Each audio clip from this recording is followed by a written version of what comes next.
James had worked at the Velvet Room, one of New York City's most exclusive fine dining restaurants, for over a year. The opulence of the place, the chandeliers glimmering like diamonds, the polished marble floors that echoed the footsteps of the city's elite.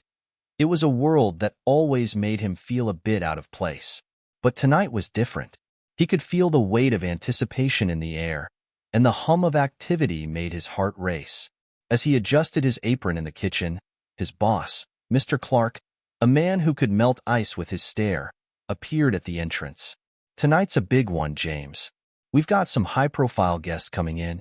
Be on your best behavior," he warned, his eyes narrowing in a way that made James feel like he was already under a microscope.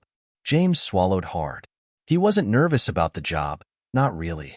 He was used to serving the wealthy, the famous, and the powerful. But there was something different about tonight. The guests weren't just rich, they were royalty in their own way, and he had no idea who they were. As the evening unfolded, James navigated the dining room, his nerves buzzing under his professional exterior. He had worked in this environment long enough to know that every detail mattered. The perfect temperature of the wine, the impeccable timing of the courses, and, most importantly, the ability to read the room. But tonight, something seemed off. The door opened, and in walked a family. A tall man with a commanding presence, a woman with a soft yet determined look, and a boy. James barely glanced at them, his attention caught by the intricate demands of his next table. But as the family settled into their seats, the kid caught his eye. The boy, no older than 16, was dressed in a sharp suit, his posture straight, his features calm. But there was something about him that didn't sit right with James. He had the look of someone used to getting whatever he wanted. James immediately assumed he was another pampered kid, the kind who never had to lift a finger in his life. The way he carried himself screamed entitlement, and James could feel the familiar stir of resentment bubbling up inside him. It was always the same. Rich kids thinking they could act like they owned the world. "James," a voice called, snapping him out of his thoughts. "Table 5 needs you." He nodded sharply, quickly adjusting his tie before heading over to greet the family. "Good evening," James said, his smile a practiced one. "Welcome to the Velvet Room. How are we doing tonight?" The boy glanced up at him with a cool, almost uninterested gaze. "Fine, thanks," he replied, his voice flat. James couldn't help but notice the way the kid barely looked at him, as if he were beneath him. Maybe it was the waiter in him, the part that had to be overly polite to everyone, no matter who they were, but something about the way Barron spoke rubbed him the wrong way. It was that tone, that subtle, dismissive tone that James had encountered many times before, usually from people who thought their money bought them respect. And in the world James came from, you had to earn respect. You didn't just get it handed to you on a silver platter. James wasn't sure why, but as he placed the water glasses on the table, he muttered just loud enough for himself to hear. "Must be nice to live a life like that. Nothing to worry about except what tie to wear." It was a joke, a comment he'd make under his breath to his coworkers when dealing with the endless parade of wealthy, indifferent patrons. But in this instance, his words drifted a bit too far, and he realized it just a moment too late. Barron Trump, the quiet boy at the table, had caught every word. For a moment, there was silence. The clinking of silverware on plates ceased. James froze, his stomach sinking as Barron's gaze shifted from the menu to meet his eyes. "I beg your pardon?" Barron's voice, though young, was calm and precise. James froze, feeling the weight of the boy's words sink into him. I'm sorry?" James stammered, unsure of what to say. "I heard you. You said something about a life like mine. Are you implying I don't have worries?" Barron asked, his tone unnervingly composed. James' face burned. He'd misjudged Barron, and now he felt like a fool. The weight of his own assumptions about the boy's wealth and privilege made him feel small, exposed. He tried to recover, his mind racing for a way to defuse the tension. I didn't mean anything by it," James muttered, his voice trailing off. He could feel Mr. Clark's eyes on him from across the room, the boss's disappointment palpable. This was exactly the kind of thing that could get him into trouble, the kind of thing that could cost him his job. Barron didn't say anything more, but the unspoken challenge hung between them like an invisible wall. James could feel his heartbeat in his ears. He turned to walk away, but before he could leave, Barron spoke again. "Sometimes people assume things about me because of my last name," Barron said, his voice strangely soft. "But I'm not what you think." James was taken aback. He hadn't expected the boy to speak like that. So calm, so understanding. It was a moment that would stay with him. But before he could respond, Barron had already turned his attention back to the menu, as if the exchange had never happened.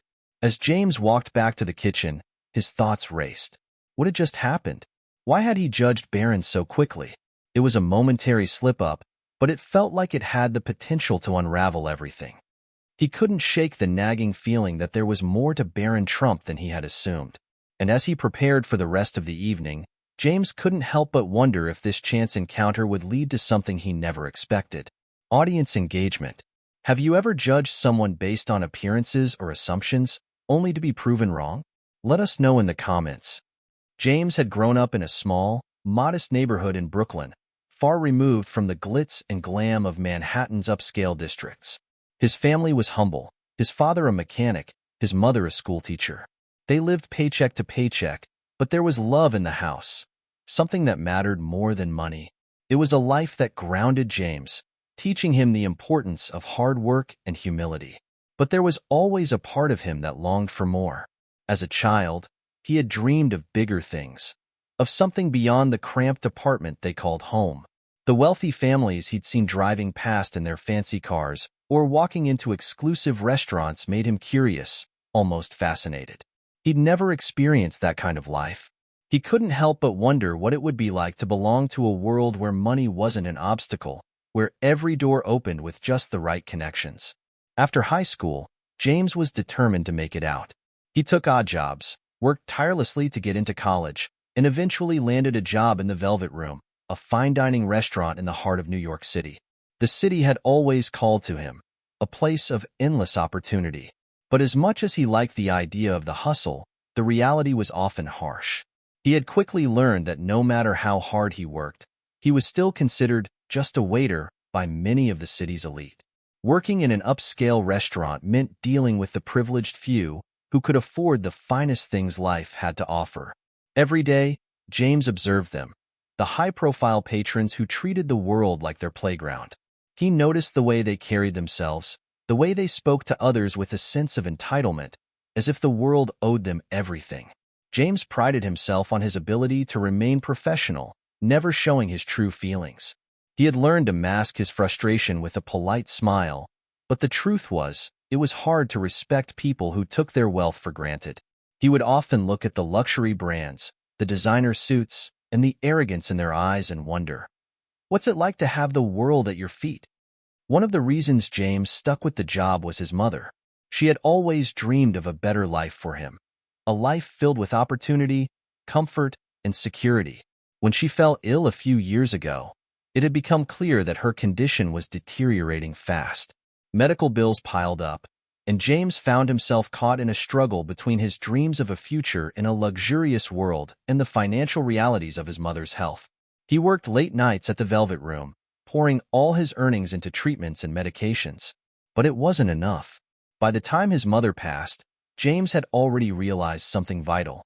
The world he dreamed of, the world of wealth and prestige, wasn't everything he thought it was. The people who lived in that world were often cold, distant, and oblivious to the struggles of ordinary folks. It wasn't just the money that mattered. It was the people, and that made him more determined than ever to succeed on his own terms. No more chasing after what seemed glamorous. Now, he was determined to carve out his own path, even if it meant working in the shadows of those who had everything. That's why, in his eyes, Barron Trump was just another kid from a privileged family. Another one of those people who had everything handed to him. James didn't think about the complexities of Barron's life or the pressures he might face. To him, Barron was just another rich kid. And like many of the others he'd waited on, he felt that familiar mix of frustration and resentment. He had no idea that his interaction with Barron was just the beginning of a journey that would change everything he believed about privilege, assumptions, and the truth behind the world's most powerful families. As James moved through the rest of the evening, he found himself reflecting on his childhood. He couldn't help but replay his encounter with Barron in his mind, each moment becoming clearer and clearer. What was it about that kid that made him so different from the others? James couldn't shake the thought that Barron had somehow seen through him, past the facade that he had so carefully built. It bothered him more than he was willing to admit. Later that evening, James returned home exhausted, his body aching from the long shift. His apartment was small, with peeling paint and old furniture, but it was still his sanctuary. The city roared outside, but inside there was peace. He kicked off his shoes and collapsed onto the couch, his thoughts swirling. He tried to forget about Barron, tried to move on from the strange interaction, but it clung to him, pulling at his insides. His phone buzzed, snapping him out of his reverie. It was a text from his best friend, Matt, who had also worked in the restaurant industry for years. "You still alive, man?" James chuckled, typing back, "Yeah, just barely. Had an interesting night at work." "Interesting? Like what?" Matt replied almost instantly. "Wait, what? You served Barron Trump? Tell me everything." James stared at the screen for a moment before typing, "It's not what you think. I made an idiot of myself." The next few messages from Matt were filled with emojis and exclamation marks, but James wasn't in the mood for small talk. Instead, he stared out the window at the lights of the city, wondering how different his life could have been if he had been born into a world like Barron's. But then again, he thought, maybe I'm better off exactly where I am. The next few days at the Velvet Room were a blur for James. The memory of his encounter with Barron Trump lingered, gnawing at him like a persistent itch he couldn't scratch. Every time he saw Barron, sitting at the elegant corner table with his family, his mind would race back to that moment, that awkward exchange, the feeling of being judged, and the inexplicable tension that followed. James tried to shake it off.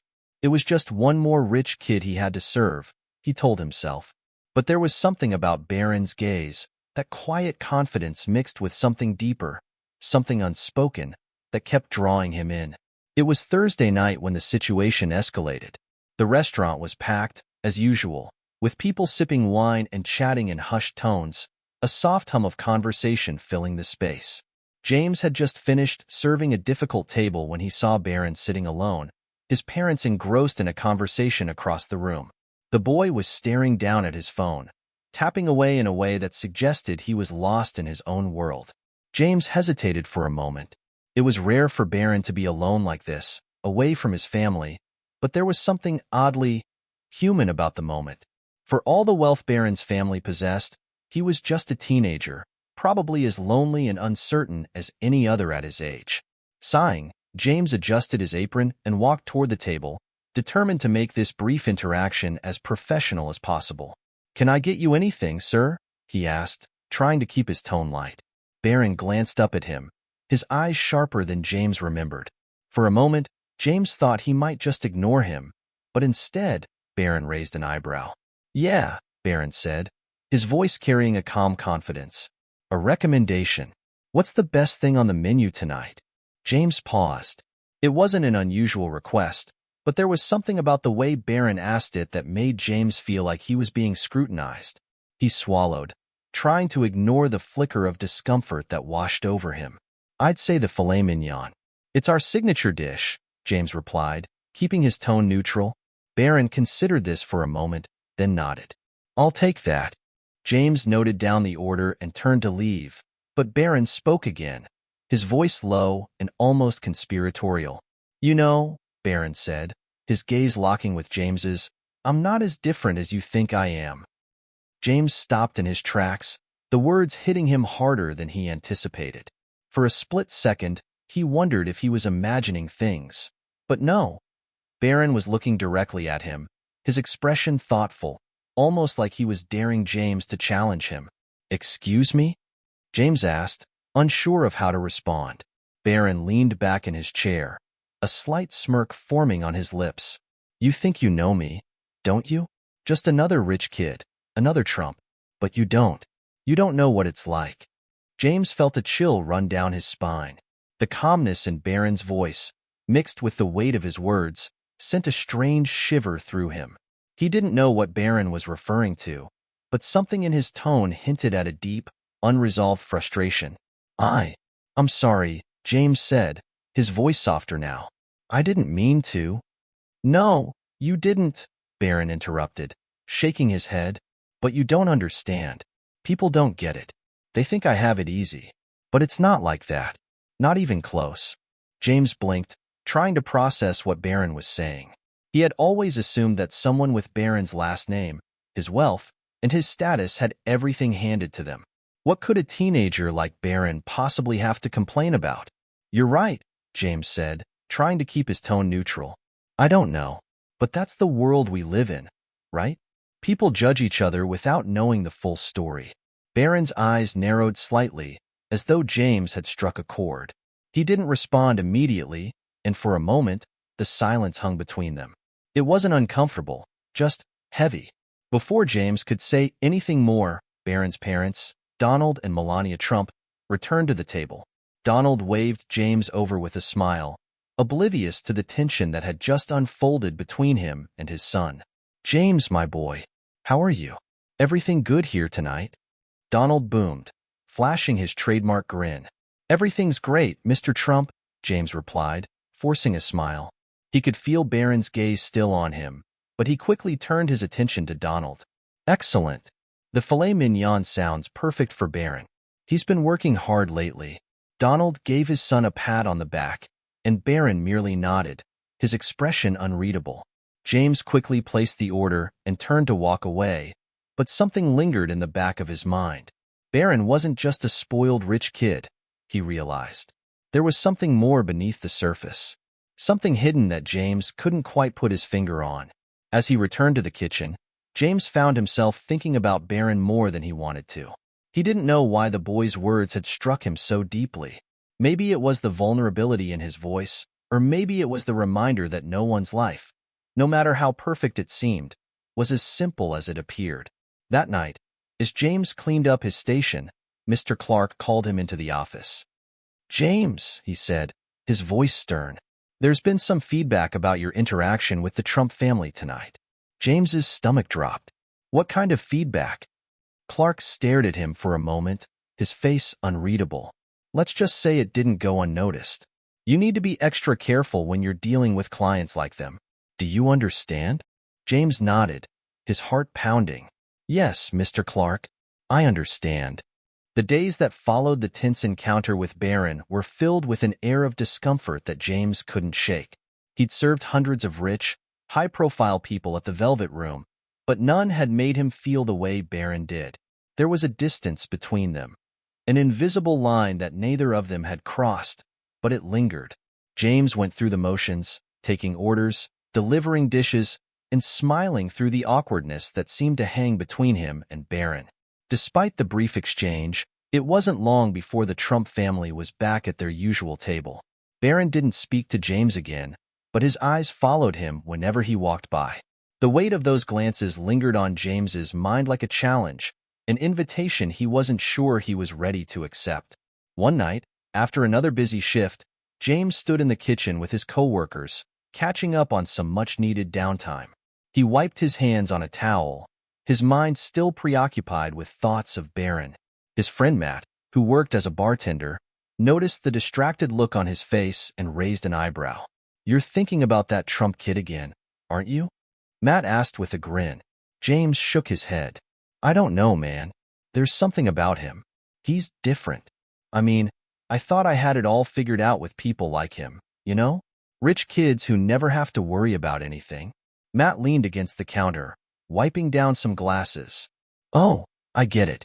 It's easy to judge someone like that, especially when you're in our shoes. But I've learned something working in places like this. Sometimes, the people who have everything aren't as happy as you think.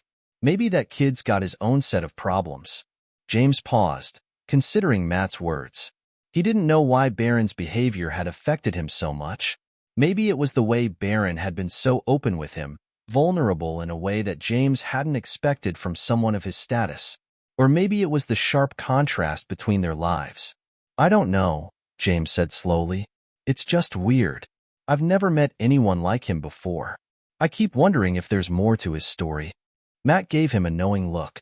Well, You're a waiter, not a therapist. It's not our job to figure out why the rich kid's life is hard. But if you're that curious, maybe you should just ask him. James chuckled, shaking his head. Yeah, right. Like that'll happen.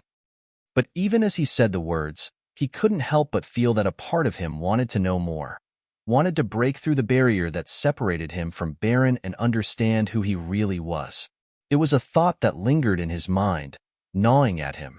The more he thought about it, the more he realized that there was something he couldn't quite place about Barron. He wasn't just another spoiled rich kid. There was pain in his eyes, a hint of something deeper, something beyond the surface. The following evening, James was assigned to the trump table again. His heart skipped a beat as he walked toward the corner, trying to remain calm. Barron sat there alone, as usual, staring down at his phone. His parents weren't around yet. James hesitated before approaching, then took a deep breath and walked over. "Can I get you something, Barron?" James asked, his voice a little more tentative than usual. Barron looked up, his eyes meeting James's. For a moment, there was an awkward silence. But then Barron spoke, surprising James. "You know, I don't think I've ever actually talked to you properly," Barron said, his tone much softer than before. "I mean, other than the usual orders and stuff." James blinked, taken aback by the sudden shift in Barron's demeanor. Yeah, I guess you're right. It's just the job, you know? I don't really have time for chit-chat." Barron nodded thoughtfully, pushing his phone aside. "Yeah, I get that. But I'm not just some customer to ignore. I don't like being treated like I'm invisible, you know?" James was caught off guard by the honesty in Barron's voice. He had expected the usual haughty demeanor, the aloof, detached attitude most of the wealthy patrons had. But Barron was different. There was a rawness to him that made James want to dig deeper. "I'm sorry if I made you feel that way," James said, more sincerely than he intended. "It's just, sometimes I feel like I don't belong in this world. It's hard to act like everything's fine when it isn't." Barron studied James for a moment, his expression unreadable. Then, to James's surprise, Barron chuckled. "You know, we're not so different," he said quietly. "We both live in a world where everything's decided for us, but no one knows what it's like inside. People look at me, and they think I have it easy. But trust me, I don't." James raised an eyebrow. "What do you mean by that?" Barron hesitated before leaning in slightly, his voice dropping lower. "You think being born into a wealthy family is all it's cracked up to be? No one cares about what I want. I'm not allowed to make my own choices. Every decision I make is scrutinized. If I screw up, my family's name is on the line. It's like I'm living in this perfect bubble, but I'm not really free." James listened intently, his mind racing. He had never once considered Barron's life from that perspective. All he'd ever seen was the privilege, the luxury, the advantages. But now, hearing the frustration in Barron's voice, something clicked in James's mind. Barron wasn't just another rich kid. He was a person, struggling with his own set of pressures and expectations, trapped in a world he couldn't escape. Before James could respond, Barron's parents arrived, and the moment was over. But the conversation had left a lasting impact on him. As James walked away from the table, he felt like the ground beneath him had shifted. Barron Trump, the son of one of the most powerful families in the world, had just opened up to him in a way no one ever had before. It was like the walls that James had built around himself and around Barron had finally started to crumble. But now, a new set of questions emerged. What had changed in Barron's life? And what did this unexpected conversation mean for James? James couldn't shake the feeling that the conversation with Barron had changed something, not just between them, but within him. For days, his thoughts kept circling back to Barron's words, "We're not so different." It was a phrase that haunted him, one that made him question everything he had believed about Barron and the world he came from. Barron had opened up in a way that James never expected, revealing a side of him that no one had seen, or at least, no one had cared to see. The next few days felt strange. Barron's family continued to come into the Velvet Room, but now James couldn't just serve them the same way he had before. Every time Barron looked at him, there was an unspoken understanding between them, a connection that James couldn't quite explain. And each time they spoke, however briefly, James felt like he was peeling back a new layer of the mysterious young man he thought he knew. It was on a rainy Thursday evening when the truth finally emerged. The night had started like any other. The restaurant buzzed with conversations, clinking glasses, and the faint hum of jazz music in the background. James had just finished serving a large party when he saw Barron enter with his parents. But this time, Barron wasn't heading straight to their usual table. Instead, he paused near the entrance, scanning the room. When his eyes landed on James, he gave a small nod, signaling that he wanted to speak. James's heart skipped a beat. Something in Barron's demeanor had changed. Gone was the quiet, distant teenager. Tonight, Barron seemed almost urgent. "Hey," Barron greeted him softly as James approached. His voice was low but firm, as if he were about to say something important. "Can we talk?" James nodded, trying to hide his nervousness. "Sure. What's up?" Barron motioned to a nearby private booth, away from his parents. "Let's sit down. I need to tell you something." James followed Barron to the booth, confusion rising in his chest. What could Barron possibly want to discuss? The young man wasn't one to make friends easily, at least not from what James had seen. But there was a sense of gravity in Barron's eyes tonight, something he hadn't noticed before. Once they were seated, Barron leaned forward, his hands clenched together on the table. He looked around the restaurant briefly before meeting James's gaze. "This is going to sound weird, but I need you to listen to me. It's about my family. About who I am, really." James sat back, sensing the intensity in Barron's words. "You've got my attention." Barron exhaled deeply, as though he were preparing himself for something heavy. "You're probably wondering why I'm telling you all this. The truth is, I don't talk to people about my life. Not really. But I need someone to understand. I can't keep this inside anymore." James was silent, watching Barron carefully. His mind raced. He had no idea what Barron was about to reveal, but the weight in the air told him this was no ordinary conversation. "I've spent my whole life being compared to my father," Barron began, his voice breaking slightly. "People see me as just another trump, another heir to a fortune. They don't see me. They see a name, a title, and they think they know who I am. But they don't. They have no idea what it's like." James shifted in his seat, his heart starting to race. "I'm not sure I understand. What's it like, Barron?"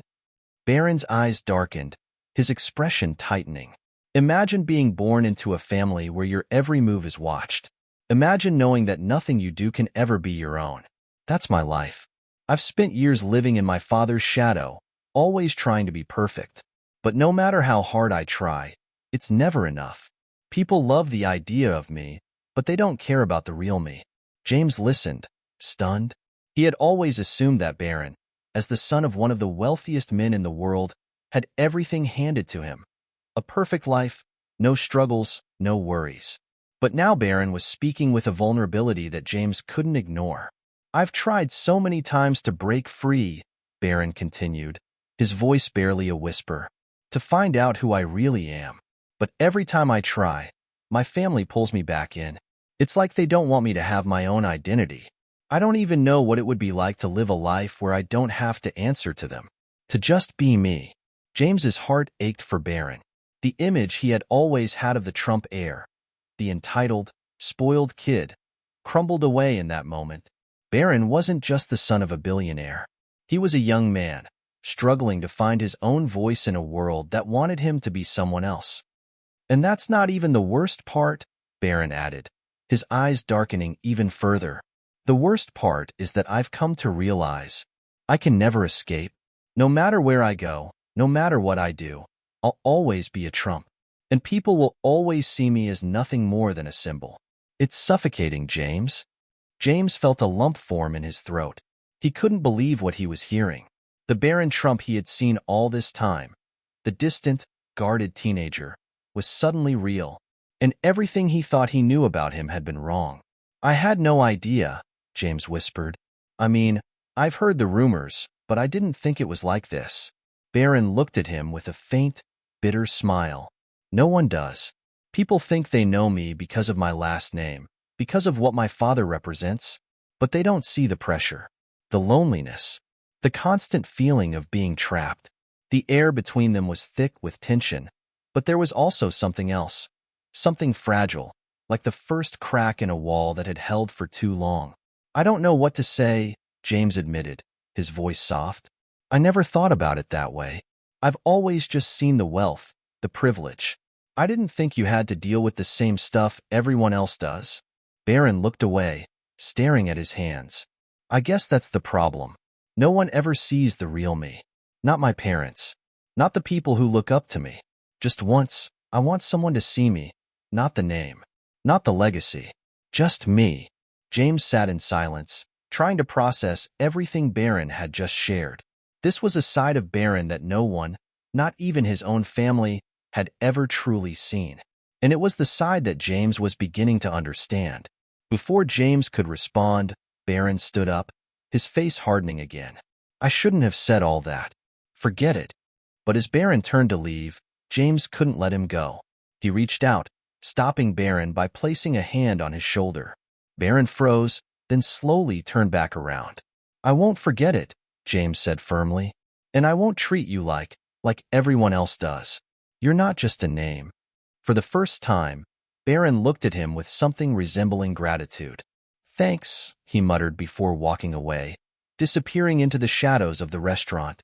As James watched him go, he felt a strange sense of understanding, as though he had just witnessed a small but significant shift in the world he had known. Barron Trump wasn't just the rich kid with a famous last name. He was someone trapped in his own version of a gilded cage, struggling to find freedom in a world that only saw his status. James didn't know where this connection would lead, or what would happen next, but for the first time, he felt like he had truly seen Barron, and in turn, he had begun to see himself a little more clearly too. The following days after Barron's confession felt like a blur. James couldn't stop thinking about the conversation they had shared. Every interaction with Barron after that had been different, not because either of them acted any differently, but because James saw him in a new light. The walls Barron had built up were no longer invisible. James could see the cracks, the subtle moments where Barron longed for something more than the life he had been born into. It was a stark contrast to how James had always viewed the Trump family, as distant, untouchable figures who lived in a world that didn't intersect with his. It wasn't that James was suddenly ready to be Barron's best friend. No, that wasn't the point. What had changed was the understanding that both of them were trapped in their own ways. Barron, in a gilded cage of wealth and expectation. James, in a cage of his own making. The cage of self-doubt, of feeling inferior in a world that didn't seem to notice him. A world where he had always believed that people like Barron were out of his reach. But now, Barron wasn't just someone to be admired or resented. He was a person, a young man with fears, struggles, and dreams, just like James. That night, after another long shift, James found himself sitting at the bar, nursing a drink and lost in thought. Matt, the bartender, slid a fresh glass of water in front of him with a knowing smile. "You've been quiet lately," Matt observed, cleaning a glass. "Something on your mind?" James looked up at his friend, then let out a slow breath. "You could say that." Matt raised an eyebrow, his curiosity piqued. "I knew something was different." "Spill it." James hesitated, then decided to share what had been weighing on him. "You remember Barron Trump? The kid who comes in with his family?" Matt nodded. "Yeah, of course. The one who doesn't seem like the other rich kids." James chuckled softly. "That's the thing, Matt. He's not what I thought. He's not like the others. I thought I knew him, you know? The entitled kid with everything handed to him.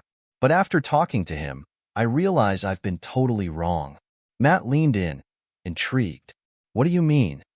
James took another drink, steadying himself. "He's just like me. Like all of us, really. He's trapped, man. Trapped by his family's expectations. By his name. He's suffocating in a life where he can't make any real choices. And the worst part? He can't escape it, no matter what he does." Matt blinked, trying to process what James was saying. "Wait, are you telling me Barron Trump, the guy who's been in the news since he was a kid, is struggling with the same kind of stuff we deal with?" James nodded. "Exactly. I never saw it that way until he opened up to me. The guy's under so much pressure, and no one sees it. Everyone just assumes he's living the high life, that he doesn't have a care in the world. But he does. More than anyone knows. Matt whistled softly. Man, I would have never guessed. But then again, who would? He's got the name, the money, the fame. Why would anyone think he's struggling? That's the thing, James said, his voice filled with realization. I didn't get it either. I've spent so much time hating on people like him, thinking they have it all. But maybe we're all just trying to figure it out. Maybe none of us really have it all together, no matter how perfect it looks on the outside. There was a long silence as Matt thought about this. Finally, he leaned back and gave James a thoughtful look. You know, you're right. We all have our own battles. Some are just more visible than others. I think Barron's lucky, though. At least he has someone who sees him for who he really is. James smiled wryly. Yeah, maybe. But I don't think he sees me the same way. He probably thinks I'm just some guy who brings him his food and keeps his table warm. Matt shook his head. I doubt it. After what you two talked about, you've probably seen each other in a way no one else has. That counts for something, right? James paused, considering his friend's words. Maybe you're right. But at the end of the day, we're just two guys trying to figure things out. Matt gave him a supportive pat on the back. And that's more than most people can say. The following days were a turning point for James. He began to see his life differently. The long hours at the Velvet Room, the routine he had grown so comfortable with, they no longer felt like a prison. He realized that he had more agency in his life than he had ever allowed himself to believe. The same could be said for Barron. He was trapped in his own way, yes, but at least he had a chance to choose his path. The only difference was that Barron had the world watching him, waiting for him to falter. The next time Barron came into the restaurant, James made a decision. Instead of simply delivering the usual platitudes, he decided to engage. He wasn't going to treat Barron like just another customer. He was going to treat him like a person. When Barron sat down that evening, James walked over to his table and asked, "How's your week been, Barron?" Barron looked up, slightly surprised by the question. "It's been okay, I guess. Just the usual stuff." James smiled, setting down the menu. You know, sometimes it's good to talk about something other than the usual stuff, just to get it off your chest. Barron studied him for a moment, then shrugged. Yeah, maybe. There was a brief silence between them, but it wasn't uncomfortable. For the first time, Barron seemed like he was in a space where he could just exist without being defined by his name. And James was there, not as a waiter, but as someone who understood. As the evening went on, James realized that this was what he had been missing all along. Not the acknowledgement of his own struggles, but the realization that we're all carrying something, whether it's visible or not. Barron's life was not perfect, but neither was James's. And that was okay. Maybe, just maybe, they could help each other see things in a new light. The night ended, and as James was about to leave, Barron caught his eye one last time. He gave him a small, almost imperceptible smile. And in that moment, James knew that whatever their paths held, they had crossed at a significant point in their lives, not as the son of a billionaire and a waiter, but as two human beings figuring it out together. The following weeks at the Velvet Room felt like a quiet rebirth for James. After his conversation with Barron, everything seemed to shift. The restaurant, once a place where he merely went through the motions, began to feel more like a space for new opportunities. It was as if, by truly seeing Barron for who he was, James had finally started seeing himself in a different light too. Barron, too, seemed to change after that conversation. His presence in the restaurant became less like an untouchable celebrity and more like a person who was simply trying to live his life. He didn't come in with the same air of detachment anymore. Instead, he would often chat briefly with James, asking about his day or sharing small moments about his family. It wasn't anything deep or overly revealing, but it was a shift, one that James could feel. One rainy afternoon, as James was wiping down a table near the window, Matt approached with a look on his face that was somewhere between excitement and curiosity. "Hey, James," Matt started, looking over his shoulder. "You're not going to believe this, but Barron's father is coming to dinner tonight." James's heart skipped. Donald Trump. The name alone sent a rush of nervousness through him. It wasn't every day that one of the most famous men in the world walked into your place of work. "Are you serious?" James asked, feeling the weight of the situation settle in.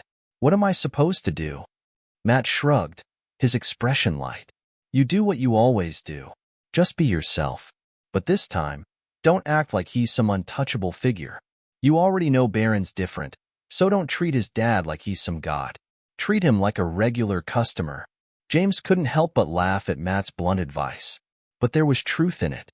He had spent so much time treating Barron, and now his father, like they were on another level. Tonight, he would change that. Barron had shown him how much of a wall he had built around himself. And it wasn't just Barron who had those walls. Everyone in this world had some form of armor. That evening, when Donald Trump entered the restaurant with Barron by his side, the atmosphere in the room instantly shifted. People turned to look. The staff straightened their postures, and the whispers in the room seemed to grow louder. James, however, kept his focus. He was determined to act normal, to treat the Trump family like any other guest. "Good evening, Mr. Trump," James said with a warm smile, trying to keep his voice steady. "How are you tonight?" Donald Trump gave him a sharp nod, his eyes scanning the room, always assessing. "We're doing well, thanks. Just the usual table." James gestured for them to follow him. Barron, walking quietly beside his father, gave James a slight nod of acknowledgement, a look that spoke volumes. It was clear he appreciated the normalcy in the interaction. As they sat down, James quickly went over the evening specials and asked if they needed anything. Donald didn't offer much conversation. He was, as always, somewhat distant. But Barron seemed to relax, allowing the conversation to flow more easily between them. The night passed smoothly, and James began to feel the familiar rhythm of the evening, despite the notable presence of the elder Trump. As he made his rounds around the room, he would glance back toward their table, noticing how Barron seemed more at ease tonight. He was still the quiet, reserved figure, but he wasn't as burdened by the weight of expectation. There was a difference, a subtle, but important shift. Near the end of the night, when James came to clear their table, Barron spoke up, his voice soft but direct. "James," he said, as he looked up from his plate, "thanks for, treating us like people, not just some big names." James smiled, catching Barron's eye. "It's my pleasure. You're just another customer to me." Barron's lips curled into a small smile, a real smile. "I appreciate it. A lot more than you know." James nodded, feeling a connection that had started to grow over the past few weeks. Barron wasn't just some rich kid trying to escape his father's shadow. He was a person, someone who longed for real connections, someone who, like everyone else, just wanted to be understood. As he walked away, James felt something settle within him. The weight he had carried around for years, the feeling of being stuck in a life that didn't seem to matter, began to lift. For the first time in a long while, he could see the possibility of something more. Later that evening, after the restaurant had quieted down, James sat at the bar, reflecting on the events of the night. He had always been so focused on the differences between himself and others, on the divisions between the haves and the have-nots, the rich and the poor. But now, those lines seemed less significant. People were more than their labels, more than their bank accounts, more than their names. It was a lesson that Barron had unknowingly taught him, that no matter how different our lives may seem on the surface, we are all looking for the same things: understanding, connection, and the freedom to be who we truly are.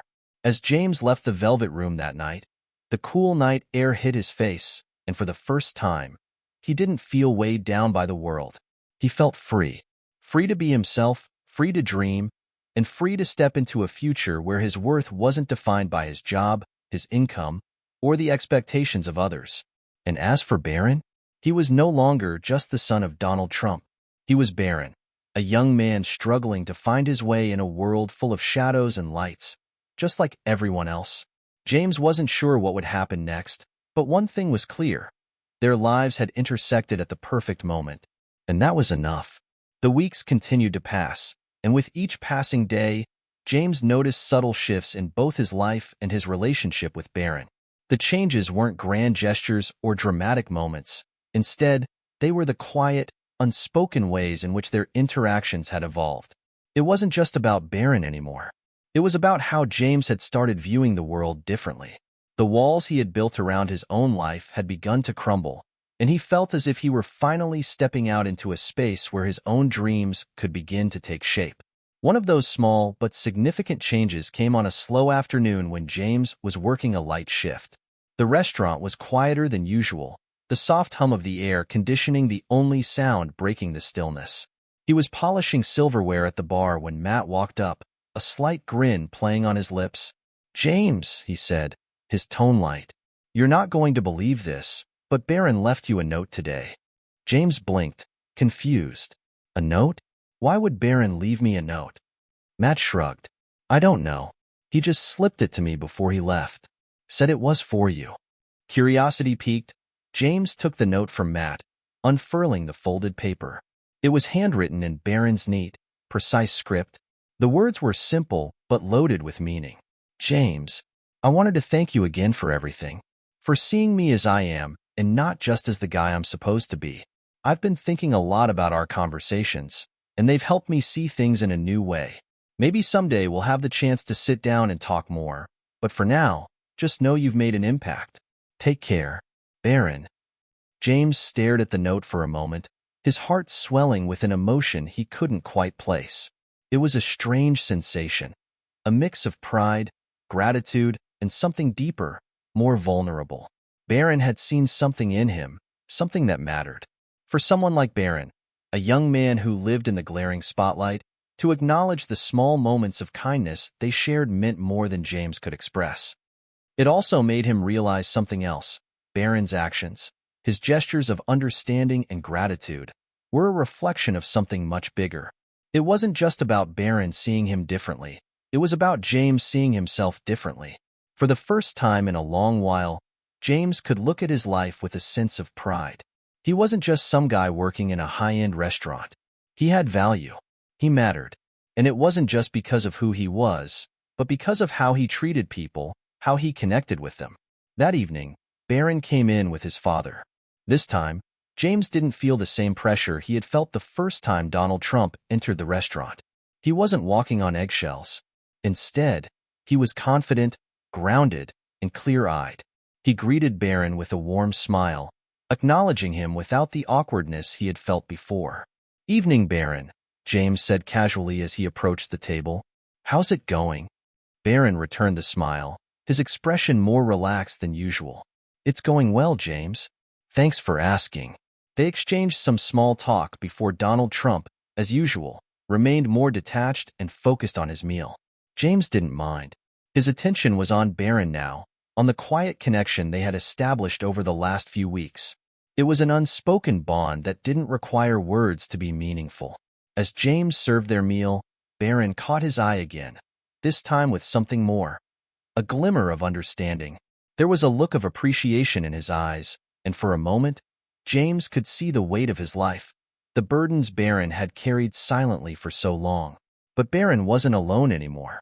He had James in his corner, someone who saw him for who he truly was, not the media-created image of the privileged son of a billionaire. After they finished eating, Barron made a point to speak with James before he left, much like he had the last time. "You know," Barron began, his voice soft but clear, "I've been thinking. I wanted to say that I've started seeing things differently, too. You've made me realize that maybe I don't have to be what everyone expects me to be." James raised an eyebrow, intrigued. "And what is it that you want to be?"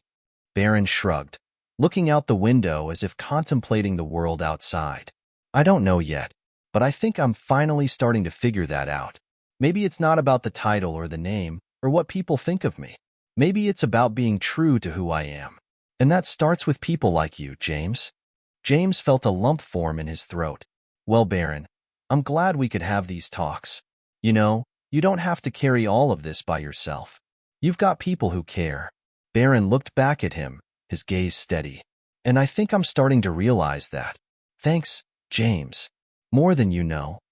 As Barron and his father left, James stood there for a moment, reflecting on their words.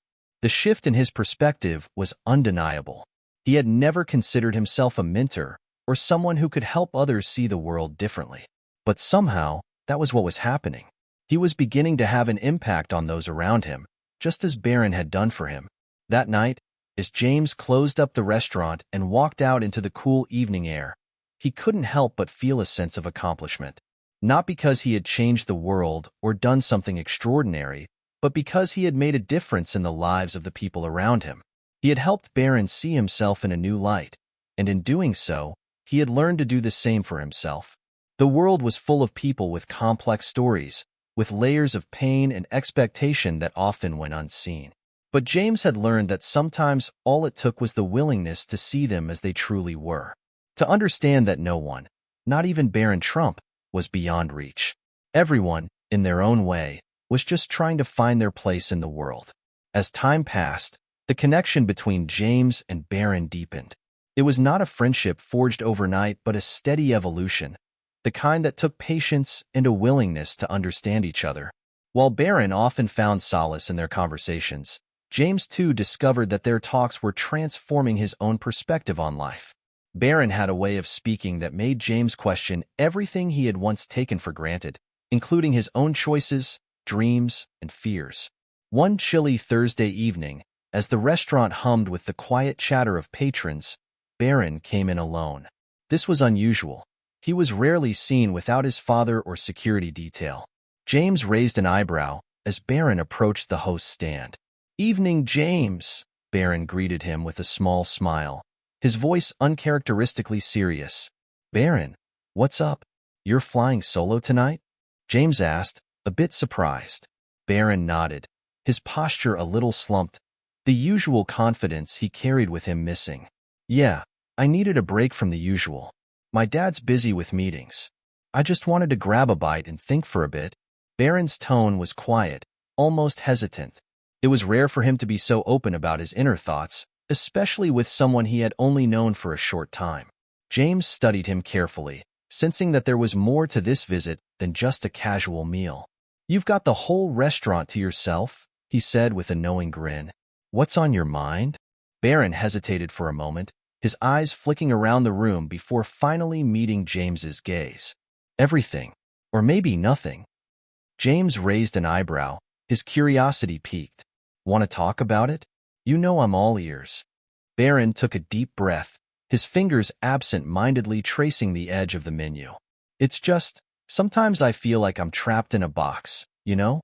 Everyone has these expectations of me. My dad, the media, even people like you." He paused, his eyes briefly shifting to James before he added, "Not that I'm complaining. It's just a lot to carry sometimes." James nodded slowly, understanding more than he let on. The weight of expectations was something he knew all too well. "I get it. It's easy to feel like you're living someone else's life, trying to meet other people's standards. But, there's nothing wrong with doing things on your own terms." Barron chuckled softly, but there was no real humor in it. "Easier said than done. I've been trying to find my own way for years, but it's hard when everyone has their own idea of who I should be. I don't even know what I want anymore. I can't remember the last time I did something just because I wanted to." James leaned in a little closer, his voice lowering as if to make the moment feel more intimate. "What would you do if you could? No expectations, no pressure, just you?" Barron looked up, meeting James's eyes for the first time with a vulnerability James hadn't seen before. There was a long silence before Barron answered, his voice barely above a whisper. "I don't even know anymore. I used to think I wanted to follow in my dad's footsteps, be just like him. But now, I don't know if I can. I don't want to live in a shadow forever. I want to be me, but I don't know who that is yet." James watched Barron carefully, the weight of his words sinking in.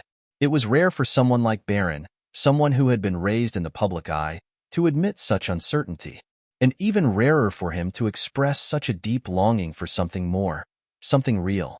The truth was, Barron wasn't just struggling with the pressures of fame or fortune. He was struggling with the pressure to be someone he wasn't, to play a part he never signed up for. "I think," James said softly, "the hardest part about being yourself is giving yourself permission to be lost for a while, to not have all the answers. But that's okay. You don't have to figure it out right now. You're allowed to take time." Barron looked at him, his eyes a little clearer now, as if he was starting to understand what James was saying. "You make it sound so simple," he said, a hint of gratitude in his voice. James smiled gently. It's not easy, but it's simple. You just have to give yourself the grace to be human. As Barron sat there in the dimly lit restaurant, the weight of his words began to sink in. James had given him something precious, a space to be vulnerable, to question who he was without fear of judgment. And for Barron, that was rare. As the meal came to an end and Barron prepared to leave, he turned to James with a thoughtful expression. You know, I think you're right. I think I need to stop trying to be who everyone wants me to be. Maybe it's time I figure out who I really am. Maybe that's the first step. James smiled, feeling a sense of pride that he hadn't expected. It wasn't about giving advice or offering solutions. It was simply about being present, listening, and giving someone the space to discover themselves. Take your time, James said, his voice calm. There's no rush. You've got all the time in the world to figure it out. Barron nodded, a small but genuine smile crossing his face. Thanks, James. You've given me a lot to think about. As Barron left the restaurant, James stood there for a moment, watching him disappear into the night. It wasn't often that James found himself so moved by the people around him, but there was something different about Barron, something real. The young man was on a journey of self-discovery, and James had a feeling that their paths would continue to cross in ways neither of them could have predicted.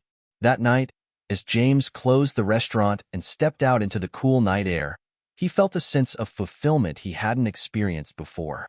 It wasn't about changing the world or achieving something grand. It was about the small, quiet moments of connection that made all the difference. As the weeks continued, James and Barron's interactions became less about pleasantries and more about real conversations. Barron was no longer just the quiet, reserved son of a billionaire. He was a young man grappling with his own identity and the heavy burden of living up to expectations that didn't belong to him. James, who had once been a mere observer of Barron's world, had now become someone Barron trusted, someone he could open up to without fear of judgment. Their conversations were often late into the night, when the restaurant had emptied out and the world seemed quieter, more reflective. But as much as Barron seemed to be making strides in understanding who he was, there was still a lingering shadow, the unspoken weight of his past, the things he couldn't escape, even if he wanted to. The pressure from his family, the media, the public, it all weighed on him, sometimes more than he was willing to admit. And it was this silence, the things left unsaid, that seemed to haunt him most. One evening, after a particularly difficult week for Barron, he came into the restaurant looking more worn than usual. His face was drawn, eyes tired, and there was a heaviness to his steps that didn't go unnoticed by James.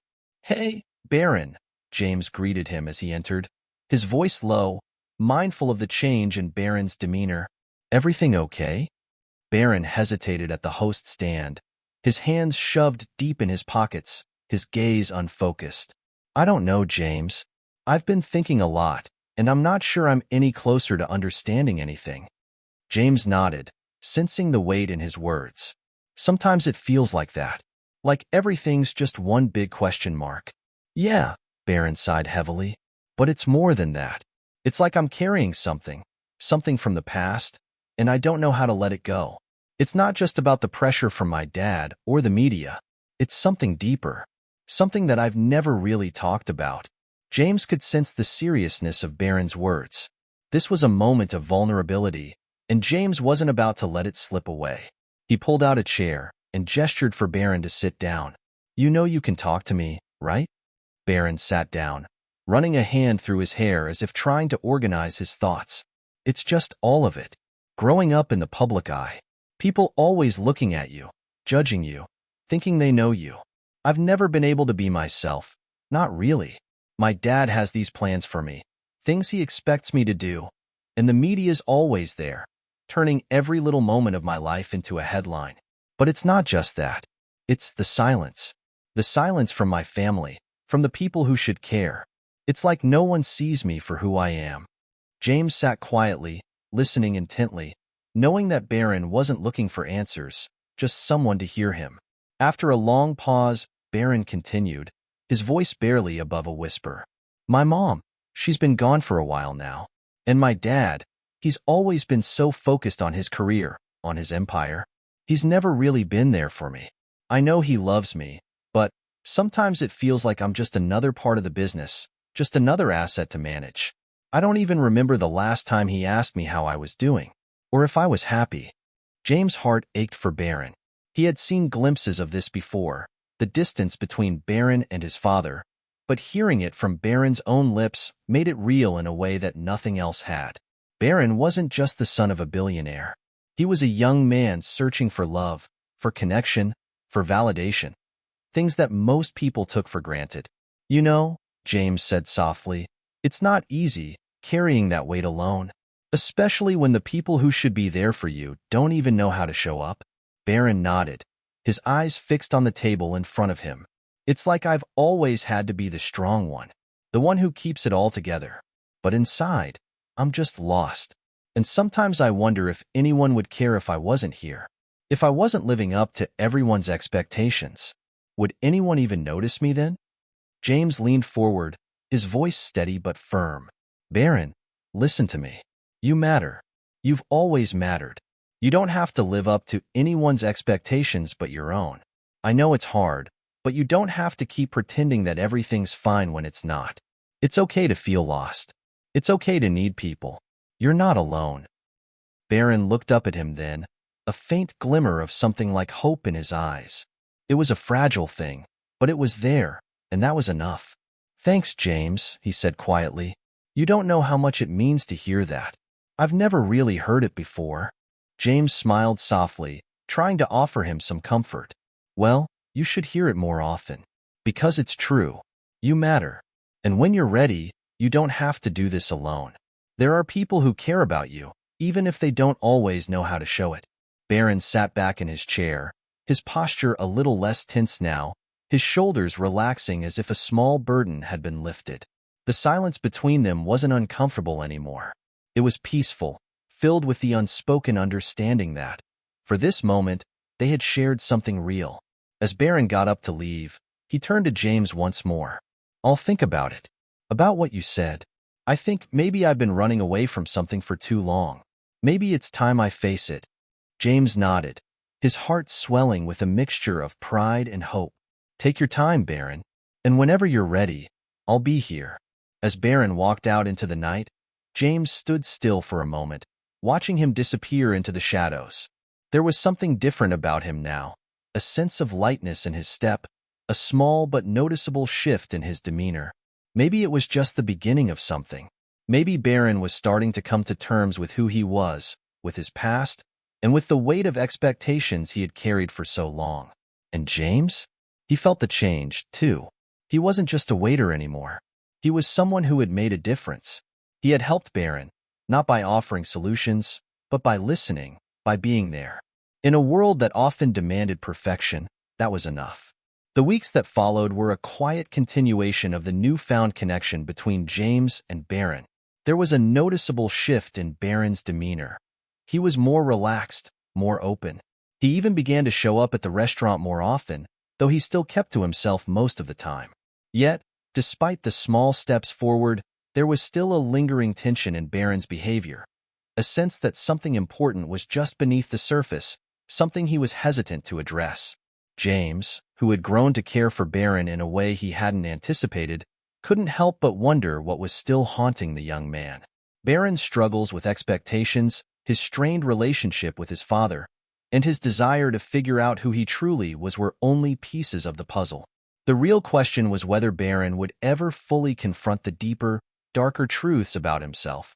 Then, one fateful evening, the truth came crashing into the peaceful rhythm of their routine. It was just after the dinner rush, and James was cleaning up the tables when Barron walked in, his face pale, his eyes wide with a mixture of anxiety and something else, something James couldn't quite place. The usual confident demeanor was gone, replaced by an air of vulnerability that James had never seen before.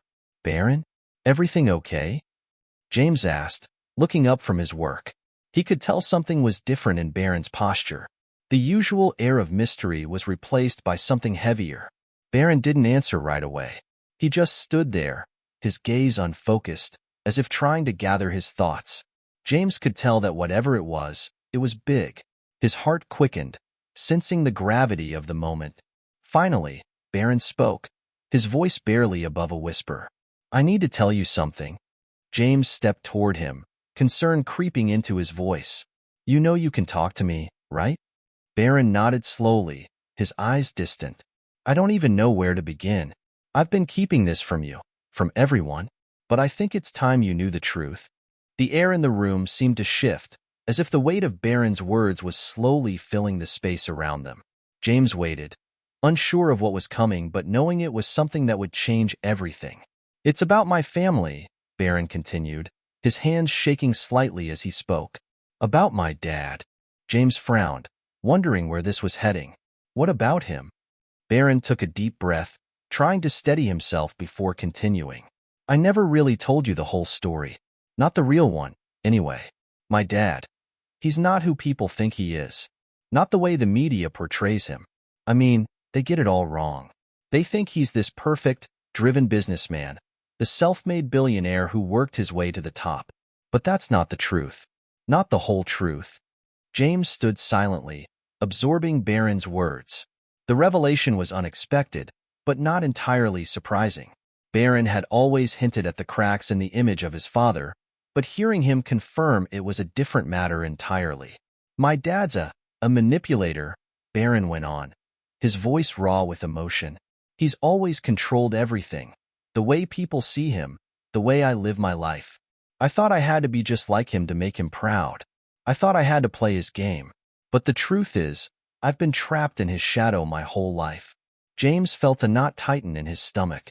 He had always known there was something off about Barron's relationship with his father, but he had never guessed it was this deep. He couldn't even begin to imagine what Barron must have gone through, living in the suffocating grip of his father's expectations. "Barron, I'm so sorry," James said softly, his heart aching for him. "That sounds awful." Barron shook his head, looking up at James with eyes that held a mix of anger and resignation. "It is. But that's not the worst part. The worst part is that he's been hiding something from me. Something important, something that changes everything." James's mind raced. What could it possibly be? Barron was clearly struggling to get the words out, his chest rising and falling with shallow breaths. He was on the verge of something, and James could feel it. "I found out recently," Barron continued, his voice thick with emotion, "that my dad isn't who he says he is. He's not just a businessman. He's involved in things I don't even understand. There are secrets he's been keeping from me, from everyone, and I don't know how to handle it." James's breath caught in his throat. He had suspected that Barron's father wasn't the model of integrity the world saw him as, but hearing it from Barron's own lips was something else entirely. "What kind of things?" James asked, his voice barely a whisper. He knew the answer could change everything, but he couldn't stop himself from asking. Barron looked at him, his face a mixture of fear and determination. "I don't know all the details, but there's been money laundering, shady deals, things that go far beyond the business world. And it's all tied to me now. He's trying to pull me into it. He wants me to take over, to continue his legacy. But I can't. I won't." The room seemed to spin as the weight of Barron's words settled into the space between them. This wasn't just a personal family issue anymore. This was a scandal, something that could ruin everything Barron had ever known. The man he had been trying to escape from, the man who had defined his every move, was involved in criminal activity that could destroy his future. James took a step closer, his heart racing. "Barron, you don't have to do anything you don't want to do. You don't have to be part of any of that." Barron's eyes filled with tears, his frustration and pain evident in every line of his face. "I don't know what to do anymore, James. I'm stuck. If I refuse, he'll destroy me. If I go along with it, I'll be just like him. I'll lose myself." James didn't know what to say. He couldn't begin to understand what Barron was going through. But one thing was clear. Barron had a choice to make. A choice that would shape his entire future. "Whatever you decide," James said, his voice steady, "I'm here for you. You don't have to face this alone." Barron nodded slowly, his eyes filled with a mixture of gratitude and uncertainty. He had opened up in ways James never expected, revealing a side of himself that few people ever saw. But the truth, the painful, raw truth, was out now, and everything was about to change. The days following Barron's revelation were some of the hardest James had ever witnessed. Barron was no longer the young man who had walked into the restaurant just months ago. He was a man standing at a crossroads, unsure which path to take. One way leading toward the life his father had planned for him, the other toward an uncertain future where he could define his own identity. James could see it in Barron's eyes. The confusion, the fear, the sense of being trapped. It was all there, a storm that raged beneath the surface. And as much as James wanted to offer him answers, he knew that Barron had to make this decision for himself. In the days that followed their conversation, Barron seemed more distant, lost in thought, his usual quiet demeanor replaced with a kind of restless energy. He would show up at the restaurant, but his mind was clearly elsewhere. And James, who had become a quiet sounding board for Barron's frustrations, found himself increasingly concerned for the young man's well-being. It was one evening, just as the restaurant began to empty, that Barron finally approached James. He looked like he hadn't slept in days, his face gaunt, eyes darkened with the weight of everything that had been swirling in his mind. There was a tension in the air, one that James could feel deep in his chest. "James," Barron said, his voice barely above a whisper, "I need your help." James straightened up from where he had been wiping down the bar, his heart racing at the urgency in Barron's voice. "Of course. What's going on?" Barron hesitated for a long moment before speaking again, his eyes flickering nervously toward the door as though he was afraid someone might overhear. "I've been thinking about everything you said, about the choices I have, and I've realized something. I can't keep running from this. I can't let my dad control me any longer. But if I go public with what I know, if I expose him, everything will change. People will know. The media will be all over it." James's heart sank. He had known Barron was struggling with his decision, but hearing him say the words out loud made the situation feel so much more real. "You're afraid of what will happen," James said, his voice gentle. "I get it. But sometimes doing the right thing means facing those consequences head-on. You can't keep hiding from it." Barron ran a hand through his hair, frustration evident in his movements. "I know, but I don't know how to do it. I don't even know where to begin. If I expose him, my whole family will fall apart. Everything he's built, everything I've worked for, it could all be destroyed." James could see the torment in Barron's eyes, the weight of the decision pressing down on him. This wasn't just about Barron's future. It was about everything he had ever known. His family, his identity, and the life that had been built around him. The truth could shatter it all. "You don't have to do this alone, Barron," James said, stepping closer, his voice firm yet comforting. "You've already taken the hardest step by recognizing the truth. Now you just have to decide how to act on it. And if you need to, you can lean on people who care about you, including me." Barron looked at James, his eyes filled with something that bordered on gratitude, but also a deep sadness. "I don't know if I can do it. I don't know if I have the strength." "You have more strength than you think," James said quietly. "And you're not alone. You have me, and you have your own voice. You have the power to make a change, Barron. It's just up to you to decide how to use it." There was a long pause as Barron seemed to consider James's words. The silence was thick, heavy with the weight of his decision. James held his breath, knowing that this moment was crucial. It wasn't just a choice between two paths. It was a choice between the life Barron had known and the one he could create for himself. Finally, Barron spoke, his voice soft but resolute. "I need to think it over. I need to figure out what comes next. But I promise you, I won't let fear control me anymore. I'm going to do what's right. I just don't know how." James nodded, a sense of pride swelling in his chest. "You don't have to have it all figured out right now. Just take it one step at a time. You're stronger than you realize." Barron stood for a moment, silent, as though weighing James's words. Then, without another word, he turned and walked out of the restaurant, the door closing softly behind him. James stood there, watching the door for a moment longer than he needed to, feeling a sense of unease settle in his stomach. Barron was taking the first steps toward something big, something life-altering, and James couldn't help but wonder if he was ready for what lay ahead. The days that followed were a blur. Barron became more withdrawn, more distant, as if he were lost in his own thoughts. James couldn't help but check in with him, but each time, Barron's responses were short, distracted. He was wrestling with the decision, torn between loyalty to his family and the desire for freedom from the shackles his father had placed on him. It was on one of those quiet nights that James received an unexpected message. It was from Barron. The message simply read, "I've made my decision. Meet me tomorrow morning. I need your help." James's heart skipped a beat. This was it. Barron had made his choice. The next day would mark the beginning of whatever came next, and James was ready to support Barron, no matter what the outcome. The morning sun filtered through the windows of the small cafe where James and Barron had agreed to meet. The atmosphere felt charged, as if the world outside was holding its breath. James arrived early, his mind racing with questions, yet a strange sense of calm washed over him. Barron had said he made his decision. Now, it was time for both of them to face whatever came next. As James sipped his coffee, he watched the door for Barron's arrival. He wasn't sure what to expect, but he knew that whatever Barron had decided, it was going to be a turning point in his life. James could only hope that Barron had found the strength to do what he knew deep down was right. The door opened, and Barron stepped inside. He looked different today. His shoulders were squared, his eyes sharp, and there was a new resolve in the way he carried himself. He had always been a quiet presence, but today, there was a certain energy about him.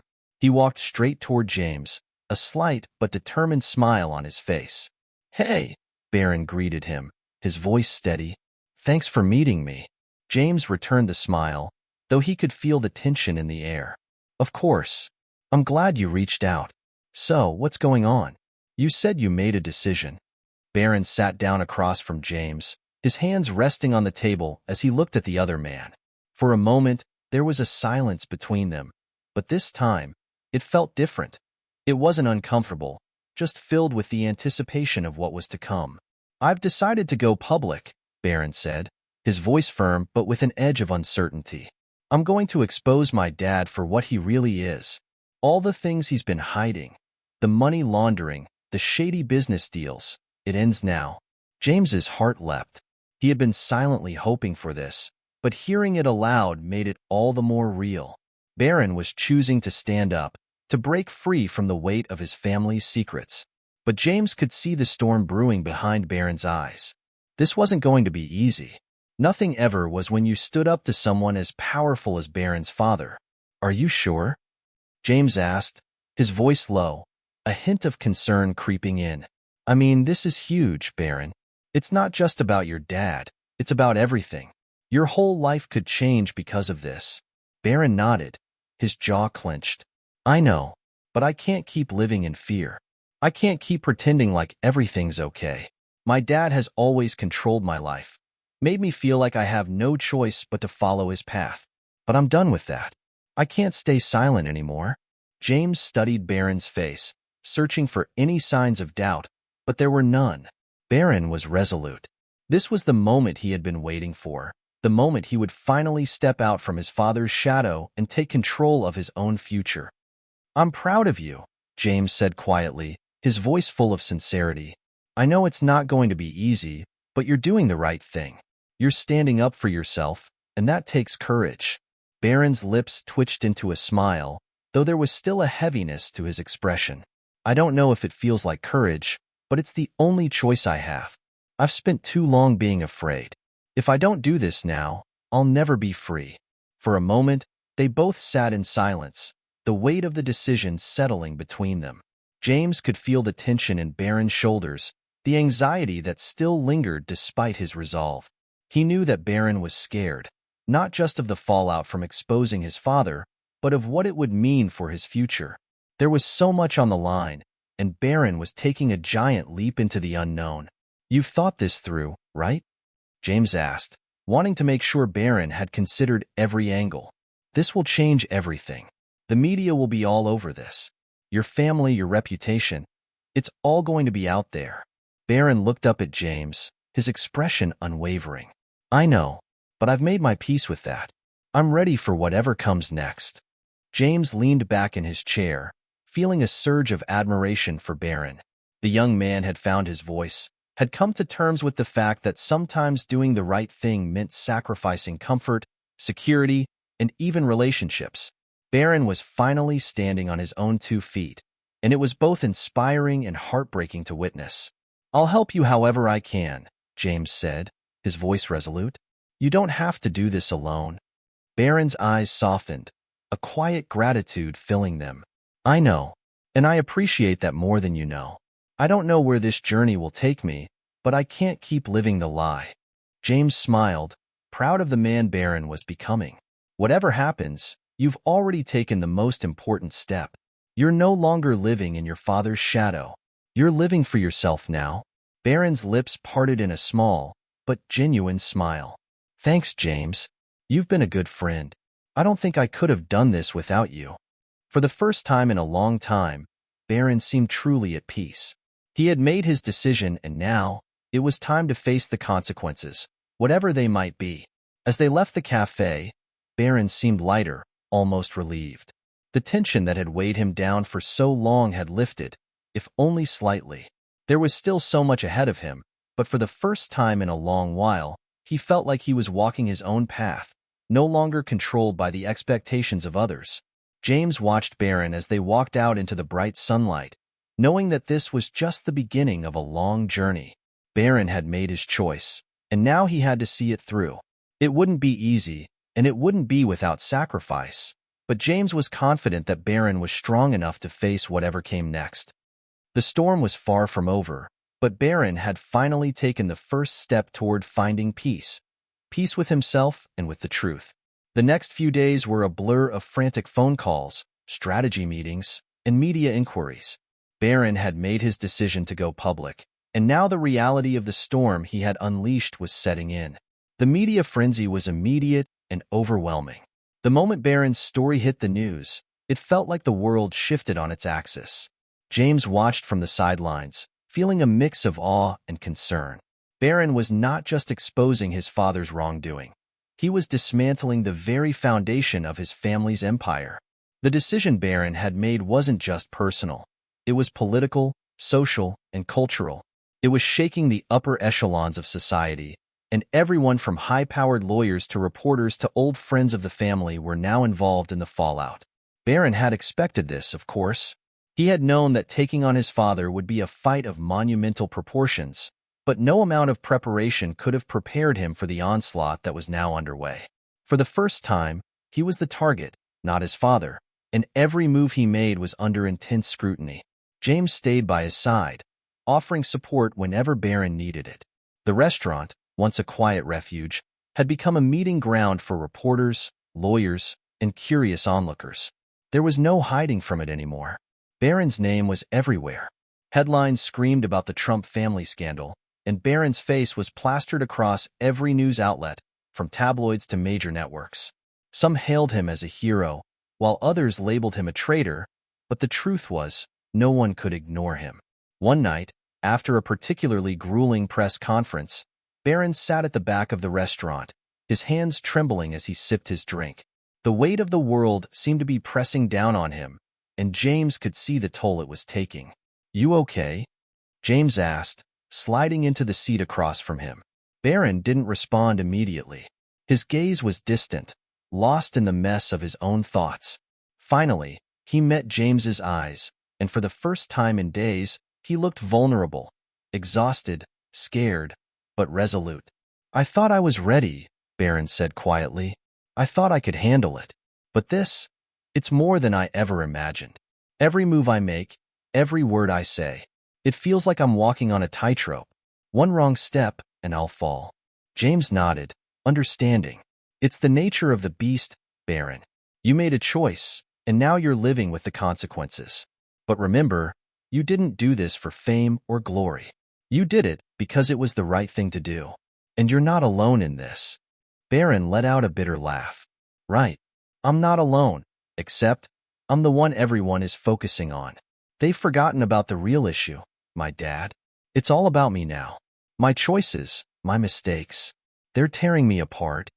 James could see the strain in Barron's eyes, the toll of being in the spotlight, under constant attack. But even through the doubt and fear, There was a glimmer of the person Barron had once been, the man who had stood up to his father, who had taken control of his own life. That man was still there, buried beneath the weight of public scrutiny. "It's not easy," James said, his voice low but filled with conviction. "But you're strong. Stronger than you know. You've made a choice, and now you have to see it through. And when this all dies down, you'll have your peace. The truth will set you free, Barron. Just give it time." Barron leaned back in his chair, his expression dark. "I hope so, but it's hard to see that right now. All I see are the consequences, the fallout with my family, the betrayal, the endless press coverage. I've lost friends and my father." He paused, the words catching in his throat. "I don't even know where I stand with him anymore." James didn't have an answer for that.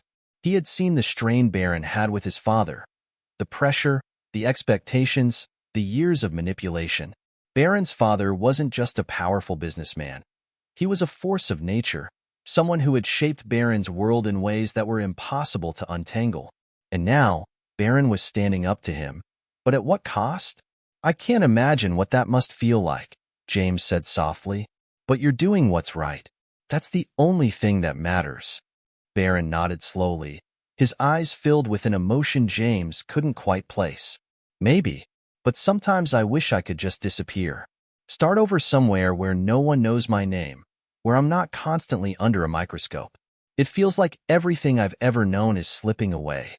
James placed a hand on Barron's shoulder, offering the only comfort he could. "I get it. The world feels heavy when it's all on your shoulders. But this is your moment, Barron. You're not defined by your father or your family's past. You're defining yourself now." The words hung in the air between them, heavy but true. Barron was at a crossroads, and he could either let the weight of the world crush him, or he could continue to stand tall and walk his own path. It was his choice, one that would shape his future forever. As the evening wore on and the last of the guests trickled out of the restaurant, James stayed with Barron. The silence between them wasn't uncomfortable, but filled with understanding. They didn't need to speak. Barron's journey had only just begun, and the storm had only just started to gather. But one thing was clear. Barron was no longer the young man who had walked into this restaurant months ago. He had taken the first step toward freedom, and while the road ahead would be difficult, it was his to walk. The following weeks were a whirlwind. Barron had done what many thought was impossible. He had publicly challenged his father's empire. The news cycle continued to churn, and the world watched as Barron became both a symbol of rebellion and a pariah within his own family. The fallout from his decision was widespread, affecting more than just his relationship with his father. The ripple effect reached everyone who had once been in his orbit. James could see it in Barron's eyes. He was torn between a sense of liberation and an overwhelming sense of loss.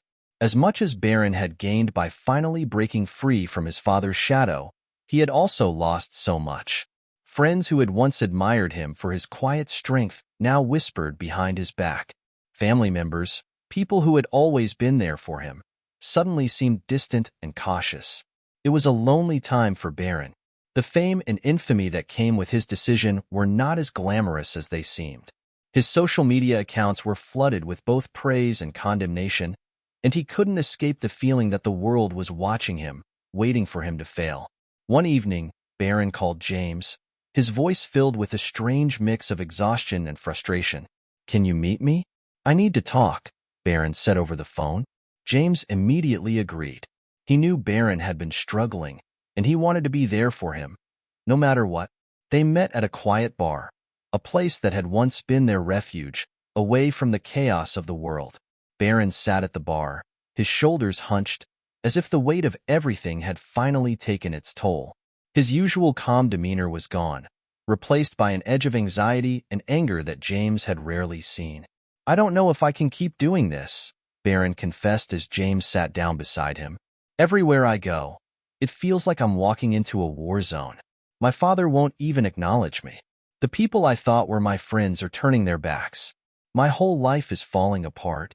James looked at Barron, seeing the man he had come to admire, but now realizing how much of a burden Barron had been carrying all this time. "I can't imagine how tough this must be," James said quietly. But I think you knew this would happen when you made your decision. It's going to take time, Barron. The dust won't settle overnight. Barron scoffed, swirling his drink in his glass. Time? How much time do I have left to fix this? My dad's gone into full damage control mode. He's spinning everything. The press won't stop hounding me. People who I thought cared about me are dropping like flies. My whole world feels upside down. James paused, carefully considering Barron's words. He understood the frustration, the desperation to make everything right. But Barron had to realize something. This wasn't going to be an easy fix. It was about more than just repairing relationships or fixing public opinion. It was about healing himself and finding peace in the aftermath of his actions. Barron, you don't need to fix everything at once, James said gently. What you've done isn't something that happens overnight. It's a big decision, and it's going to take time for people to understand the truth. You're in a battle, but it's not just with your father or the media. It's with yourself. Barron met James's gaze, his eyes tired but searching. What does that even mean? I've already lost so much. My dad's business, my future, my family. It's like I'm walking away from everything I've known. You're not walking away from everything, James replied, leaning forward. You're walking toward something better. You're walking toward your own truth, your own freedom. It's going to be hard, but it's the only way for you to ever be truly free. This is your chance to rebuild, not just your future, but yourself. Barron stared at his drink for a long moment, his fingers drumming absently against the glass. The weight of James's words seemed to sink in, but Barron wasn't ready to fully accept it. The truth was painful. Walking away from his family, from everything he had known, was going to change him forever. But part of him knew that it was the only choice he had. The question was, could he handle the consequences? I don't even know if I can do it, Barron admitted quietly. I don't know if I have the strength to keep going. I'm not just fighting my father anymore. I'm fighting the world. Everyone has turned against me.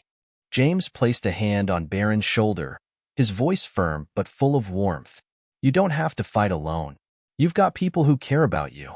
People who understand why you did this, even if they don't agree with everything. You've already proven that you can stand up for what's right. That's more than most people ever do in their entire lives. Barron looked at James, his eyes filled with gratitude. It was clear that James's support was something Barron relied on now more than ever.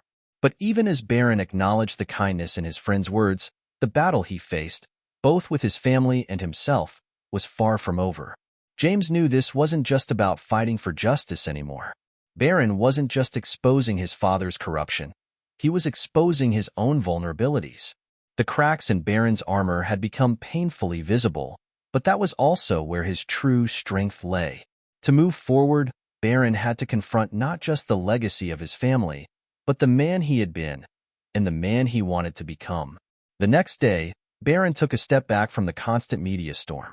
He canceled his scheduled interviews and decided to retreat into the quiet of his apartment. The pressure was too much. He needed time to think, to breathe, and to figure out what his next move was. But in the solitude, something shifted within him. Barron wasn't just running from the chaos anymore. He was facing it head-on, ready to take the next steps toward the life he wanted. He didn't know what the future held, but he knew he was going to build it on his own terms. And that was enough for now. The weight of Barron's decision wasn't just being felt by the public.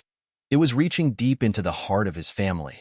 For all of Barron's public bravado and the calm he tried to project, nothing could prepare him for the confrontation he was about to face with his father. Donald Trump, the patriarch of the empire, had been silent for weeks, holed up in his Manhattan penthouse, issuing terse statements through his spokesperson. But Barron knew it was only a matter of time before the inevitable happened. His father would come for him. Barron had spent the past few days in his apartment, away from the media frenzy, trying to piece together his thoughts. He had a plan. At least, he thought he did. He was determined to hold his ground, to stand firm in the face of his family's anger. He wasn't going to back down. But as he sat in his living room one chilly evening, the doorbell rang. The familiar sound felt like an omen, a reminder that Barron's life was no longer his own. His father had arrived. Barron opened the door and found Donald standing in the hallway, his imposing figure filling the doorway. the man who had been both a mentor and a tyrant to him for most of his life. Donald's face was a mask of cold fury, but there was something else in his eyes, disappointment. That look hit Barron harder than anything else. His father was angry, but more than that, he was hurt. And Barron had known for a long time that to disappoint his father was a kind of betrayal that could never be undone. "I think it's time we talk," Donald said, his voice low and measured. Barron didn't invite him in. Instead, he stepped back and let his father enter, shutting the door softly behind him. They stood there in silence for a moment, each of them measuring the other, weighing the words that would soon pass between them. Finally, Barron spoke, his voice steady but laced with an edge. "What's there to say, Dad? You've said everything you needed to say through the press. You've made your position clear." Donald scowled, his jaw tightening. "This isn't about the press, Barron. This is about you betraying your family. You've gone and done something unforgivable, and now you think you can just walk away from the consequences?" Barron's heart beat faster. He had prepared for this moment, but hearing it come from his father's mouth still cut deep. "I didn't betray the family. I did what I had to do. What you've been doing for years is wrong, and I couldn't stay silent anymore." Donald's face darkened, and his eyes flashed with the kind of anger that Barron had come to fear in his younger years. The kind of anger that could break people. "You think you know what's right? You think you can just turn your back on everything I've built? You have no idea what it takes to run this empire. You're a child, Barron, and you've made the biggest mistake of your life." Barron felt his pulse quicken, his fists clenching at his sides. The pressure to stay calm, to not let his emotions betray him, was overwhelming. But the truth was, he was tired. Tired of being controlled, tired of living in the shadow of a man who had built his empire on lies and deceit. It was time to stand firm. "You always said I'd inherit it one day, that I'd be a part of your world," Barron said, his voice growing stronger with every word. "But this is your world, not mine. I can't be a part of something I don't believe in. What you've done, what you've put me through all these years, it's not right. It's not who I am." Donald stepped forward, his face now inches from Barron's. "You think this is easy for me? You think I'm happy about this? You've ruined everything. You've embarrassed me in front of the entire world, Barron. Do you know what this will do to our family name? To everything I've built?" "I don't care about the family name, Dad," Barron shot back. "I care about the truth. I care about what's right. You've spent your life trying to control everyone around you. Well, I'm not going to be controlled anymore." For a moment, the two men stood there, locked in an unspoken battle of wills. It was a war that had been brewing for years, and now it was coming to a head.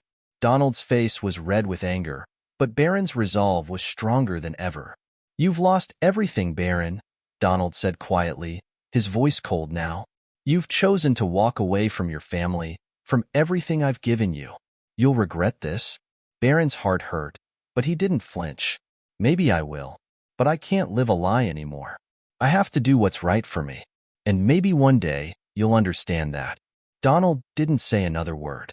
He turned and left the apartment without looking back, slamming the door behind him. Barron stood there in the silence, his breath coming in sharp bursts. His father had just told him that he'd lost everything. But Barron knew it was a lie. He hadn't lost everything. He had gained something far more valuable, his freedom. For the first time in his life, Barron felt a weight lift off his shoulders. It wasn't the kind of relief that came with a simple victory, but the quiet satisfaction of knowing he had made the right choice. He had chosen himself. The next few days passed in a blur. The fallout from Barron's public stand was still unfolding. But even as his relationship with his father seemed irreparably damaged, Barron felt a growing sense of clarity. The world hadn't ended. His father's empire was still standing, but Barron had taken his first step toward something entirely new, something he had never imagined possible. He began to take the reins of his own life, making decisions based on his own values rather than the expectations of the family he had been born into. Barron's path wasn't easy. There were moments of doubt, moments when the weight of his choice threatened to pull him back. But through it all, he held firm. As he sat alone in his apartment, watching the chaos of his life unfold on the news, Barron knew one thing for sure. The battle with his father was far from over. But for the first time, it wasn't a battle for control. It was a battle for his soul. The days that followed Barron's confrontation with his father were filled with quiet moments of reflection and intense decision-making. He had been thrust into a world of uncertainty, but it was a world that, for the first time, felt like his own. Every move, every choice, was his to make. There was no longer anyone to answer to but himself. And while the weight of that responsibility was daunting, Barron couldn't help but feel a sense of excitement stirring within him. He had given up everything. The legacy of his family, the empire his father had built, and the life he had once thought was his destiny. It was a loss that was still raw, but with each passing day, it became clear that there was no turning back. This was the path Barron had chosen. This was the path he had to walk.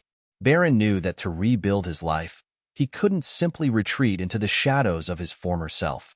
He needed to define who he was outside of the Trump name, outside of the expectations and pressures that had shaped him for so long. It was time to start fresh. The first thing he did was find a new place to live. His apartment, while comfortable, had become a symbol of everything he was trying to escape. He needed a space where he could think clearly, where he could create the life he wanted without the constant reminder of his father's presence looming over him. After weeks of searching, Barron found a small, unassuming apartment in the heart of New York City. It wasn't luxurious like the penthouses he had grown accustomed to, but there was something about it that felt right. It was a blank slate, a place where Barron could start anew. The walls were bare, the rooms empty, but Barron saw the potential. This was his opportunity to build something real, something that was entirely his own. As he moved into the new apartment, Barron felt a strange sense of peace settle over him. The silence that had once felt overwhelming now felt like a gift. He didn't have to answer to anyone. He didn't have to pretend to be something he wasn't. For the first time in years, Barron could finally breathe. In the weeks that followed, Barron focused on one thing: rebuilding himself. He took long walks through the city, reflecting on the choices he had made and the man he wanted to become. He started reading again, devouring books on topics that interested him: entrepreneurship, philosophy, and self-development.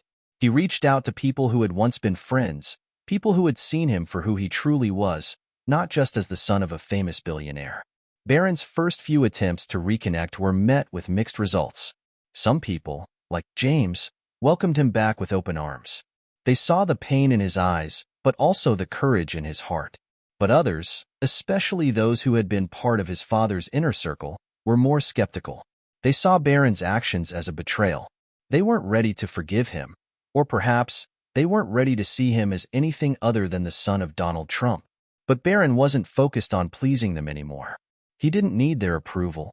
The only person he needed to impress now was himself. It wasn't long before Barron started to make his own mark in the world. He began to speak at public events, sharing his experiences of growing up in the Trump family and how he had come to the difficult decision to walk away. His story resonated with people, particularly young people who felt trapped by the expectations of their families or society. Barron became a symbol of defiance, but also of hope, a reminder that it was possible to break free from the chains that bound you, even if they were self-imposed. Despite his growing popularity, Barron knew that he was only at the beginning of his journey. He was still learning what it meant to be truly independent, to live a life free from the shadows of his past. There were days when the loneliness crept in, when the weight of his decision felt too heavy to bear. But each time, he reminded himself of why he had chosen this path in the first place. He wasn't just running away from his family or his father's empire. He was running toward something better, toward a life that was truly his. One afternoon, Barron received a message that would change everything. It was an invitation to speak at a major conference on business ethics, a field he had come to care deeply about after witnessing the corruption and greed within his father's company. The invitation came from an organization that was dedicated to fostering change in corporate America, an organization Barron had admired for years. At first, Barron hesitated. This was a big opportunity, but it was also a huge leap. Speaking at such a high-profile event meant opening himself up to even more public scrutiny. It meant further distancing himself from his family and their business. It meant taking a stand, not just with his actions, but with his words. But then Barron remembered something James had said to him during one of their late-night talks. Sometimes, the hardest thing is the right thing to do. And it's always worth it. Barron had spent so long avoiding difficult decisions, but now, the path was clear. If he truly wanted to be free, to build the life he had always dreamed of, he needed to embrace these moments of discomfort. He needed to speak his truth. With a deep breath, Barron accepted the invitation. The day of the conference arrived, and Barron stood backstage, nervously adjusting his tie. This was a pivotal moment, one that could define the rest of his life. He had come a long way from the young man who had once been overshadowed by his father's presence. Barron was no longer just the son of Donald Trump. He was Barron Trump, the man who had chosen to chart his own course. When Barron took the stage, the crowd fell silent. For a moment, he just stood there, letting the weight of the room settle in. And then, in front of hundreds of people, Barron began to speak. "I know what it's like to feel trapped by expectations," he began. "I know what it's like to live in the shadow of someone else's dreams. But what I've learned is that we can all choose to live for ourselves. We don't have to follow in anyone's footsteps. We don't have to be who others want us to be. We have the power to define who we are and who we want to become." His words were raw, but they resonated with the audience. Barron spoke not just about his own experiences, but about the importance of personal integrity, of standing up for what was right, even when the world is watching. He spoke about the lessons he had learned from his past, and how he had finally come to terms with the fact that the future he was building could be far greater than anything he had ever imagined. As he finished his speech, the crowd erupted into applause. Barron felt a surge of emotion wash over him. This was it. This was the moment he had been waiting for. For the first time in his life, Barron felt truly free. Barron's speech at the Business Ethics Conference marked a new chapter in his life. It was a triumph, a public declaration of his independence and commitment to a new path. The applause, the media coverage, and the messages of support he received afterward confirmed that he was doing the right thing. Yet, as the days passed, Barron began to realize that his newfound freedom came at a significant cost. The world was watching, and the pressure to maintain his newfound persona was relentless. It wasn't just the media or the public that Barron had to contend with. It was the truth of his own choices. The more he thought about the life he had left behind, the more the weight of his decisions settled on him. It was hard not to think about his family, particularly his father, who had remained silent since their last confrontation.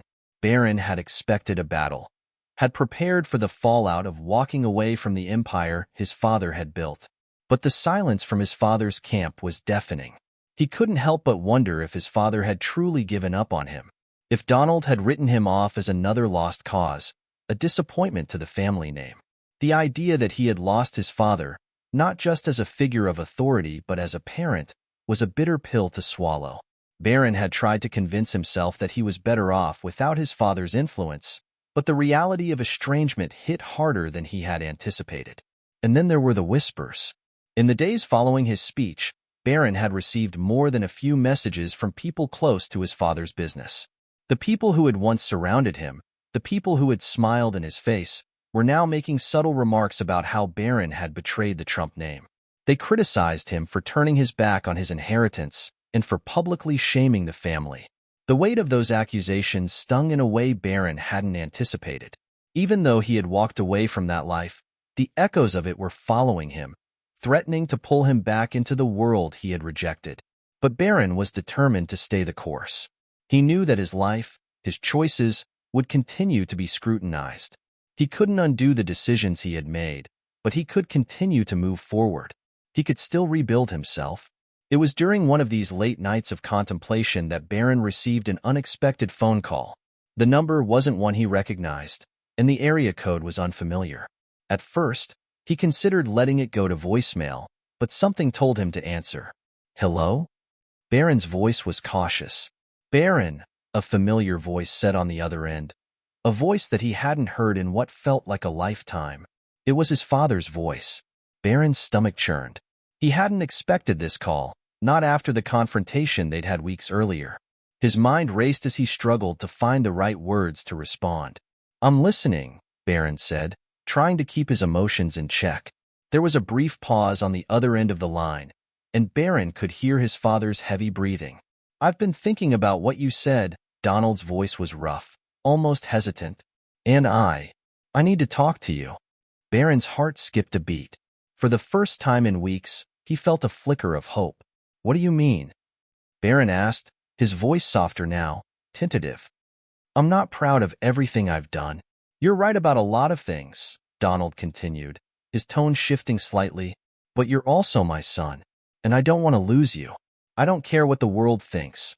This isn't just about business or power anymore. This is about us." Barron's mind was spinning. He had no idea how to respond. His father's words were unexpected, vulnerable in a way Barron had never heard before. It wasn't the domineering tone Barron had grown up with, the father who had only ever seen him as an extension of his empire. This was different. "I don't know if I can forgive you for what you've done," Barron finally said, his voice barely above a whisper. "But maybe we can try to start over. I don't know what that looks like, but I can't keep living with all this anger." There was a long silence on the other end, and Barron could feel the weight of his words settling in. Maybe we can figure it out," Donald replied, his voice quieter now. "Maybe we can. Just don't turn your back on me forever, son." Barron didn't know what the future held, but for the first time, he felt a glimmer of hope. It wasn't about going back to the way things were, or picking up where they had left off. It was about finding a way forward, a way to heal the wounds between them. The next few weeks passed in a blur of media appearances, meetings with new contacts, and the inevitable pressure of maintaining his public image. But Barron couldn't shake the conversation with his father from his mind. It wasn't an easy conversation, but it had been a start, a small crack in the wall between them. Barron knew that the road to reconciliation would be long and filled with difficult moments. There were so many layers of hurt and distrust between them, and Barron couldn't pretend it would be fixed overnight. But it was a step forward, and it was more than he had expected. In the meantime, Barron had found a new purpose. He poured himself into his work, focusing on social causes he cared about. He began to work with organizations that focused on economic justice and corporate responsibility, two areas where he felt his voice could make the most impact. He gave speeches, joined panels, and even began to write a book about his journey, about the lessons he had learned in escaping the shadow of his family and finding his own path in the world. But as his career began to take off, Barron couldn't ignore the nagging feeling that he was living in a delicate balance. He was no longer part of the Trump empire, but he wasn't entirely free of it either. His family name was still a heavy burden, and the media attention still followed him, scrutinizing every word, every action. Barron realized that he was constantly on guard, trying to protect himself from the fallout of his past while forging a future that was all his own. Yet, there was an undeniable sense of satisfaction that came with knowing he had made the right choice. It wasn't easy, and there were still battles to fight, but Barron was beginning to feel more like the man he was meant to be, a man who was not defined by his father's empire, but by his own actions and decisions. As Barron's life continued to evolve, he found himself grappling with the complexities of his identity. The call from his father had left a profound mark on him, stirring emotions that he had long buried under years of resentment and defiance. It was a turning point, a moment where Barron was forced to confront the past in ways he hadn't anticipated. It was clear that despite his independence, the past would always be with him.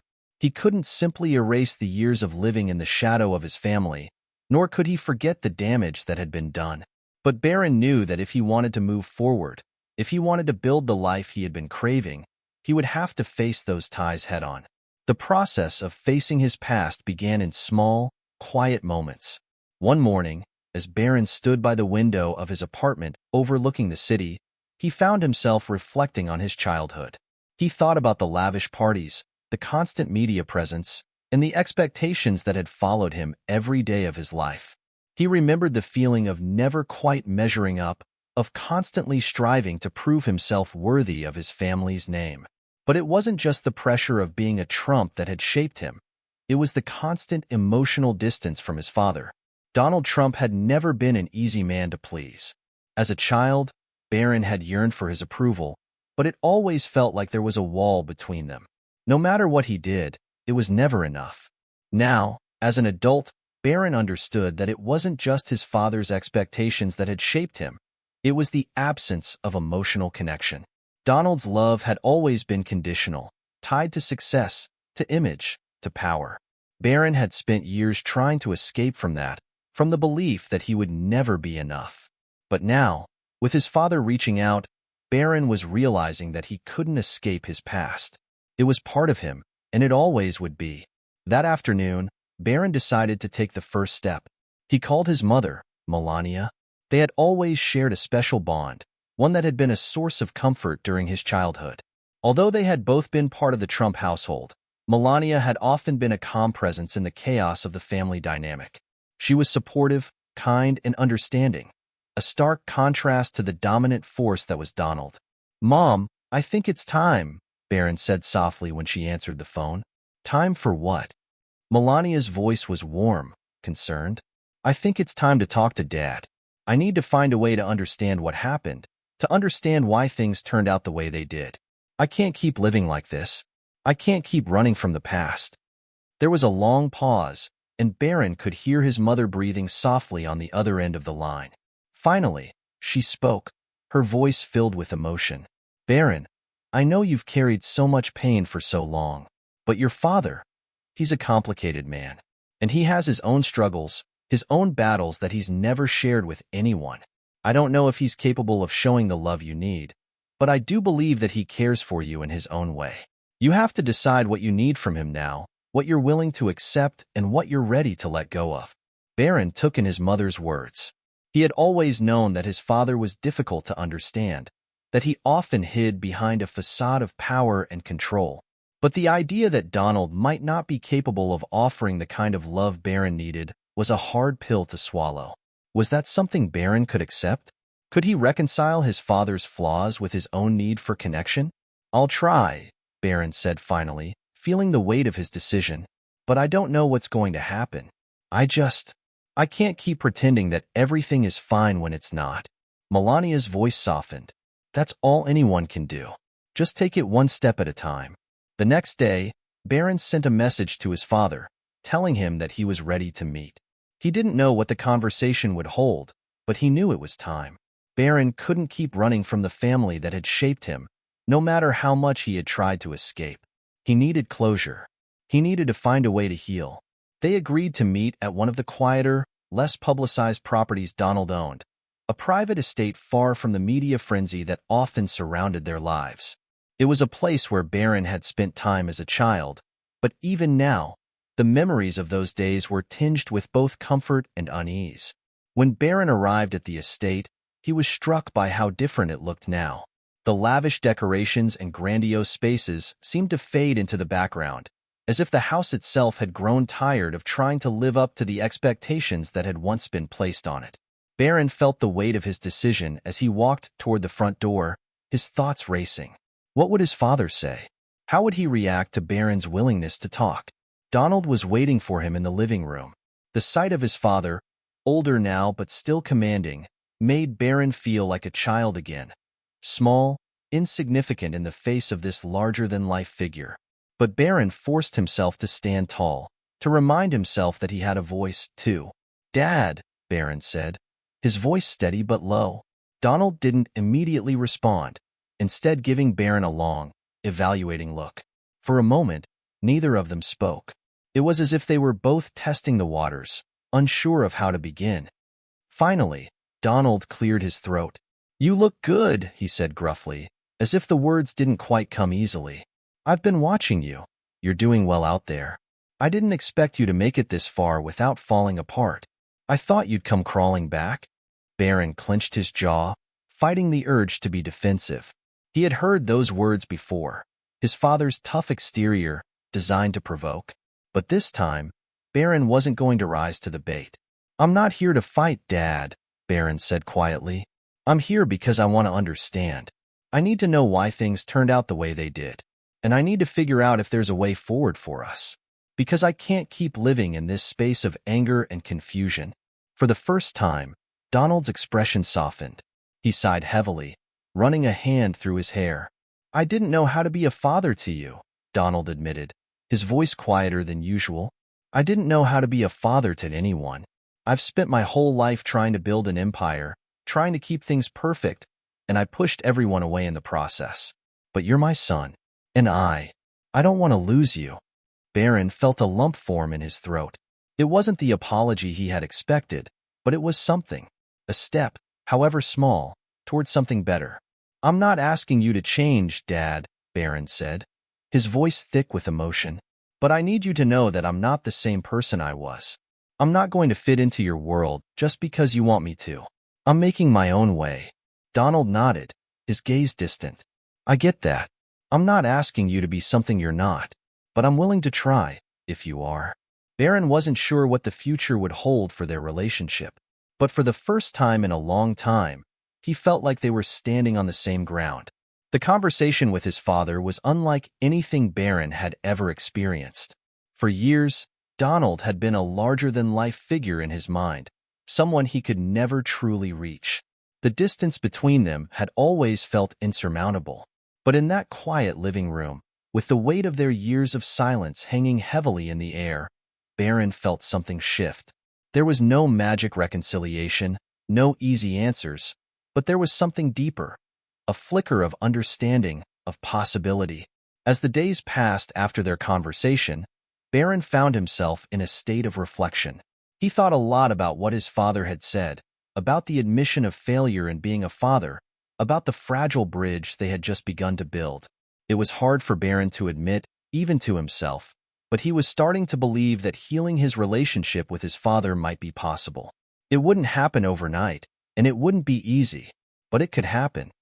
In the weeks that followed, Barron made a conscious effort to reconnect with his father. Their meetings, though brief and guarded at first, were no longer about business or politics. They spoke about family, about their past, and even about their differences. Slowly but surely, Barron began to see his father as more than just a symbol of power. He saw him as a flawed, imperfect man, a man who had made mistakes, but who was still his father. But there were still moments of tension. Barron still felt the pressure of being a trump, of being associated with the empire his father had built. It wasn't easy to walk away from that legacy, and it was even harder to ignore the opinions of the people who still viewed him as a part of that world. Despite his personal growth, Barron was still a figure in the public eye, a walking contradiction. He wasn't fully embraced by the Trump camp, nor was he fully accepted by those who had hoped for a clean break from the Trump name. Yet, Barron knew that this was his battle to fight. His family ties, his history, were a part of him, but they didn't define him. He had the power to redefine who he was, and that was something no one could take away from him. One afternoon, after a particularly challenging meeting with a philanthropic organization he was working with, Barron received another unexpected message from his father. The text was simple but packed with meaning. "Let's have dinner next week. I want to talk." Barron wasn't sure what to expect. Every interaction with his father felt like uncharted territory.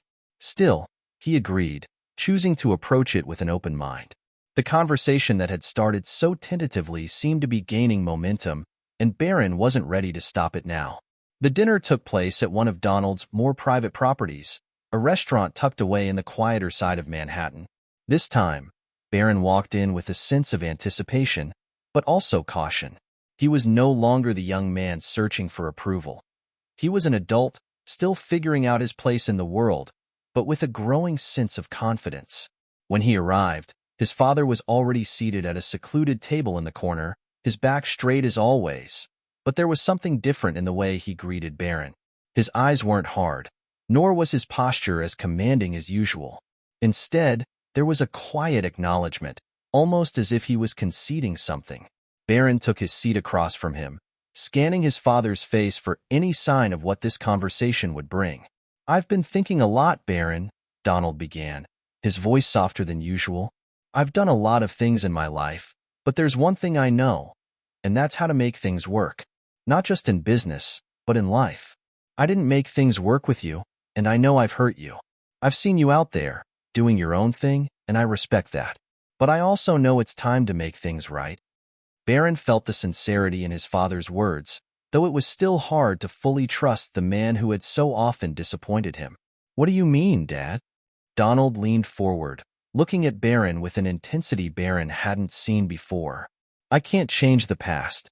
I can't undo the mistakes I've made, but I want to help you now. I want to see you succeed in your own way. Whatever that looks like, I want to be a part of it. I'm not asking for you to forgive me for everything, but I want you to know that I'm here. Not as your father in business, but as your father, Barron. The vulnerability in his father's voice hit Barron harder than he expected. For so long, Donald had been a figure of power, someone who never showed weakness. But now, as they sat across from each other, Barron saw his father in a new light. Perhaps Donald didn't know how to love the way Barron had hoped, but maybe he had been doing the best he could. Maybe they both had. I don't know if I can forgive everything, Dad, Barron said slowly, his voice wavering, but I'm willing to try. And maybe we can figure this out together. I don't want to keep living with this anger. Donald nodded, his face softening.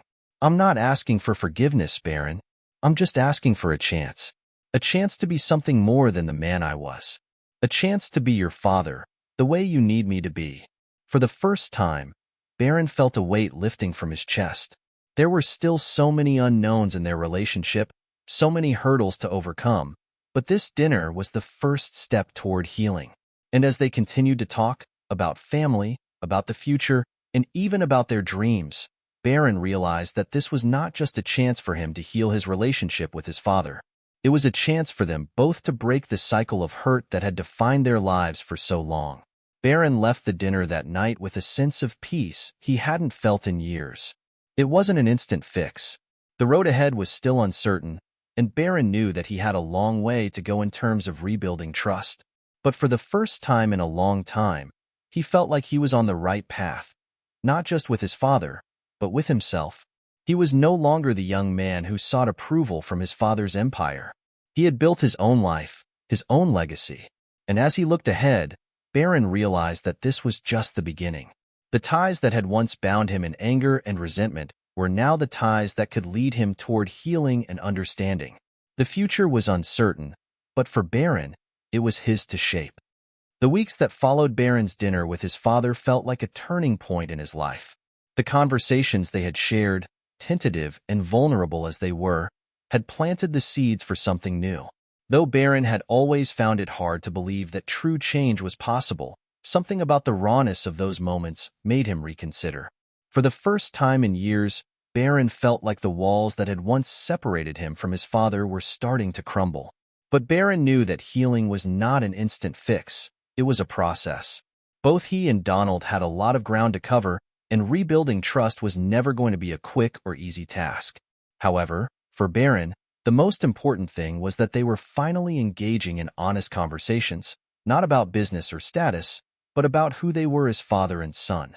It was a bright Saturday morning when Barron received a text from his father, something simple but meaningful. Let's take a trip. Just you and me. No cameras, no business. I want us to reconnect, not as Trump and Trump, but as father and son. Barron looked at the message for a long time. This wasn't just a casual invitation. It was a sign that his father was making an effort to go beyond the constraints of their public lives. It was a new beginning, a gesture of moving forward. Barron felt the tension in his chest ease slightly as he typed a simple response. I'm in. Let's do it. They decided to take a trip to the family's private estate upstate.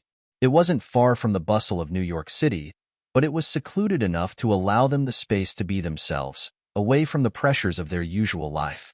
Barron knew this would be a rare opportunity to truly bond with his father without the distractions of business meetings or the looming expectations of the Trump name.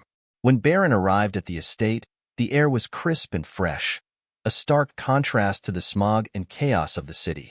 The sprawling grounds and large, well-kept mansion were beautiful, yet it felt different this time. Barron saw the estate through a new lens. It was no longer a symbol of excess and power, but a place where he could reconnect with his father.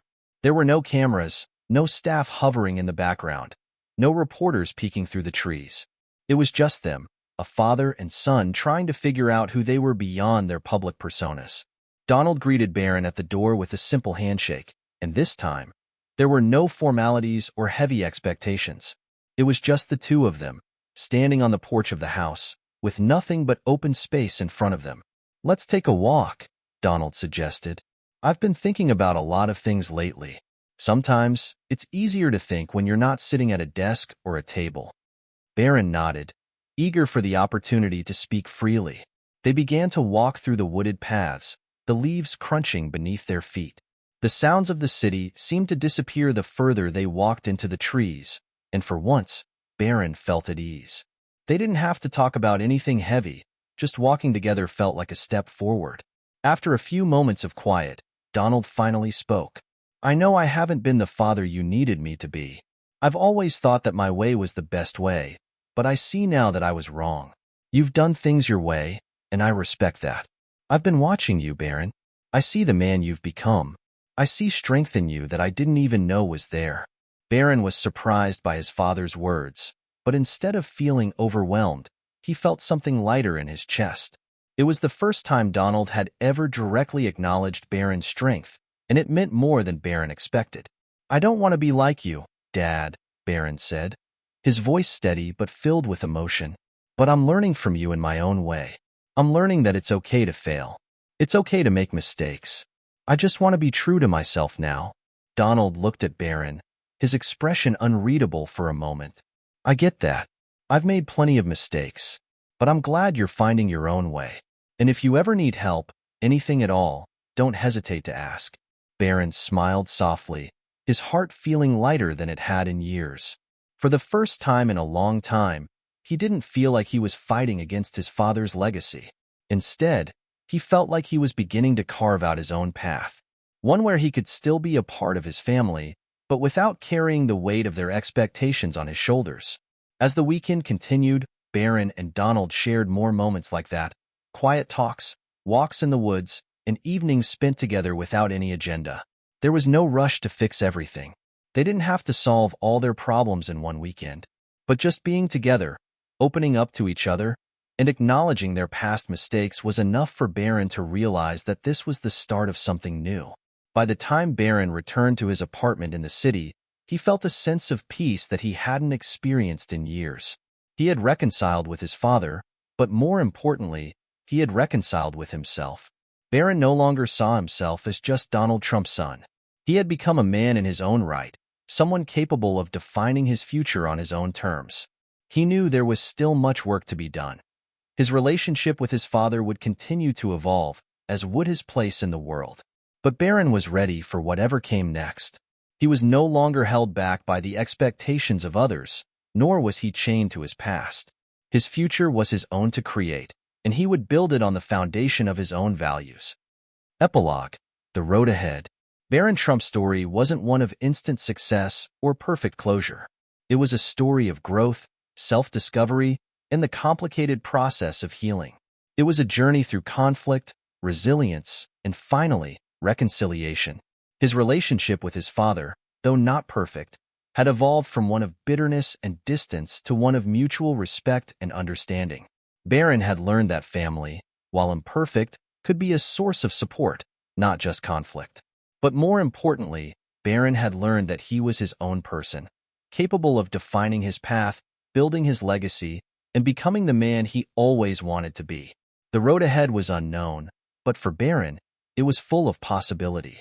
The world was waiting, and Barron Trump was ready to face it, on his own terms. Audience engagement.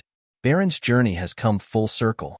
From the tension with his father to finding a new sense of peace and independence, his story is one of growth and self-discovery. What do you think Barron's future holds? Do you believe he can fully escape the shadow of his family's legacy? Share your thoughts in the comments below, and don't forget to subscribe to follow more stories of unexpected growth and change.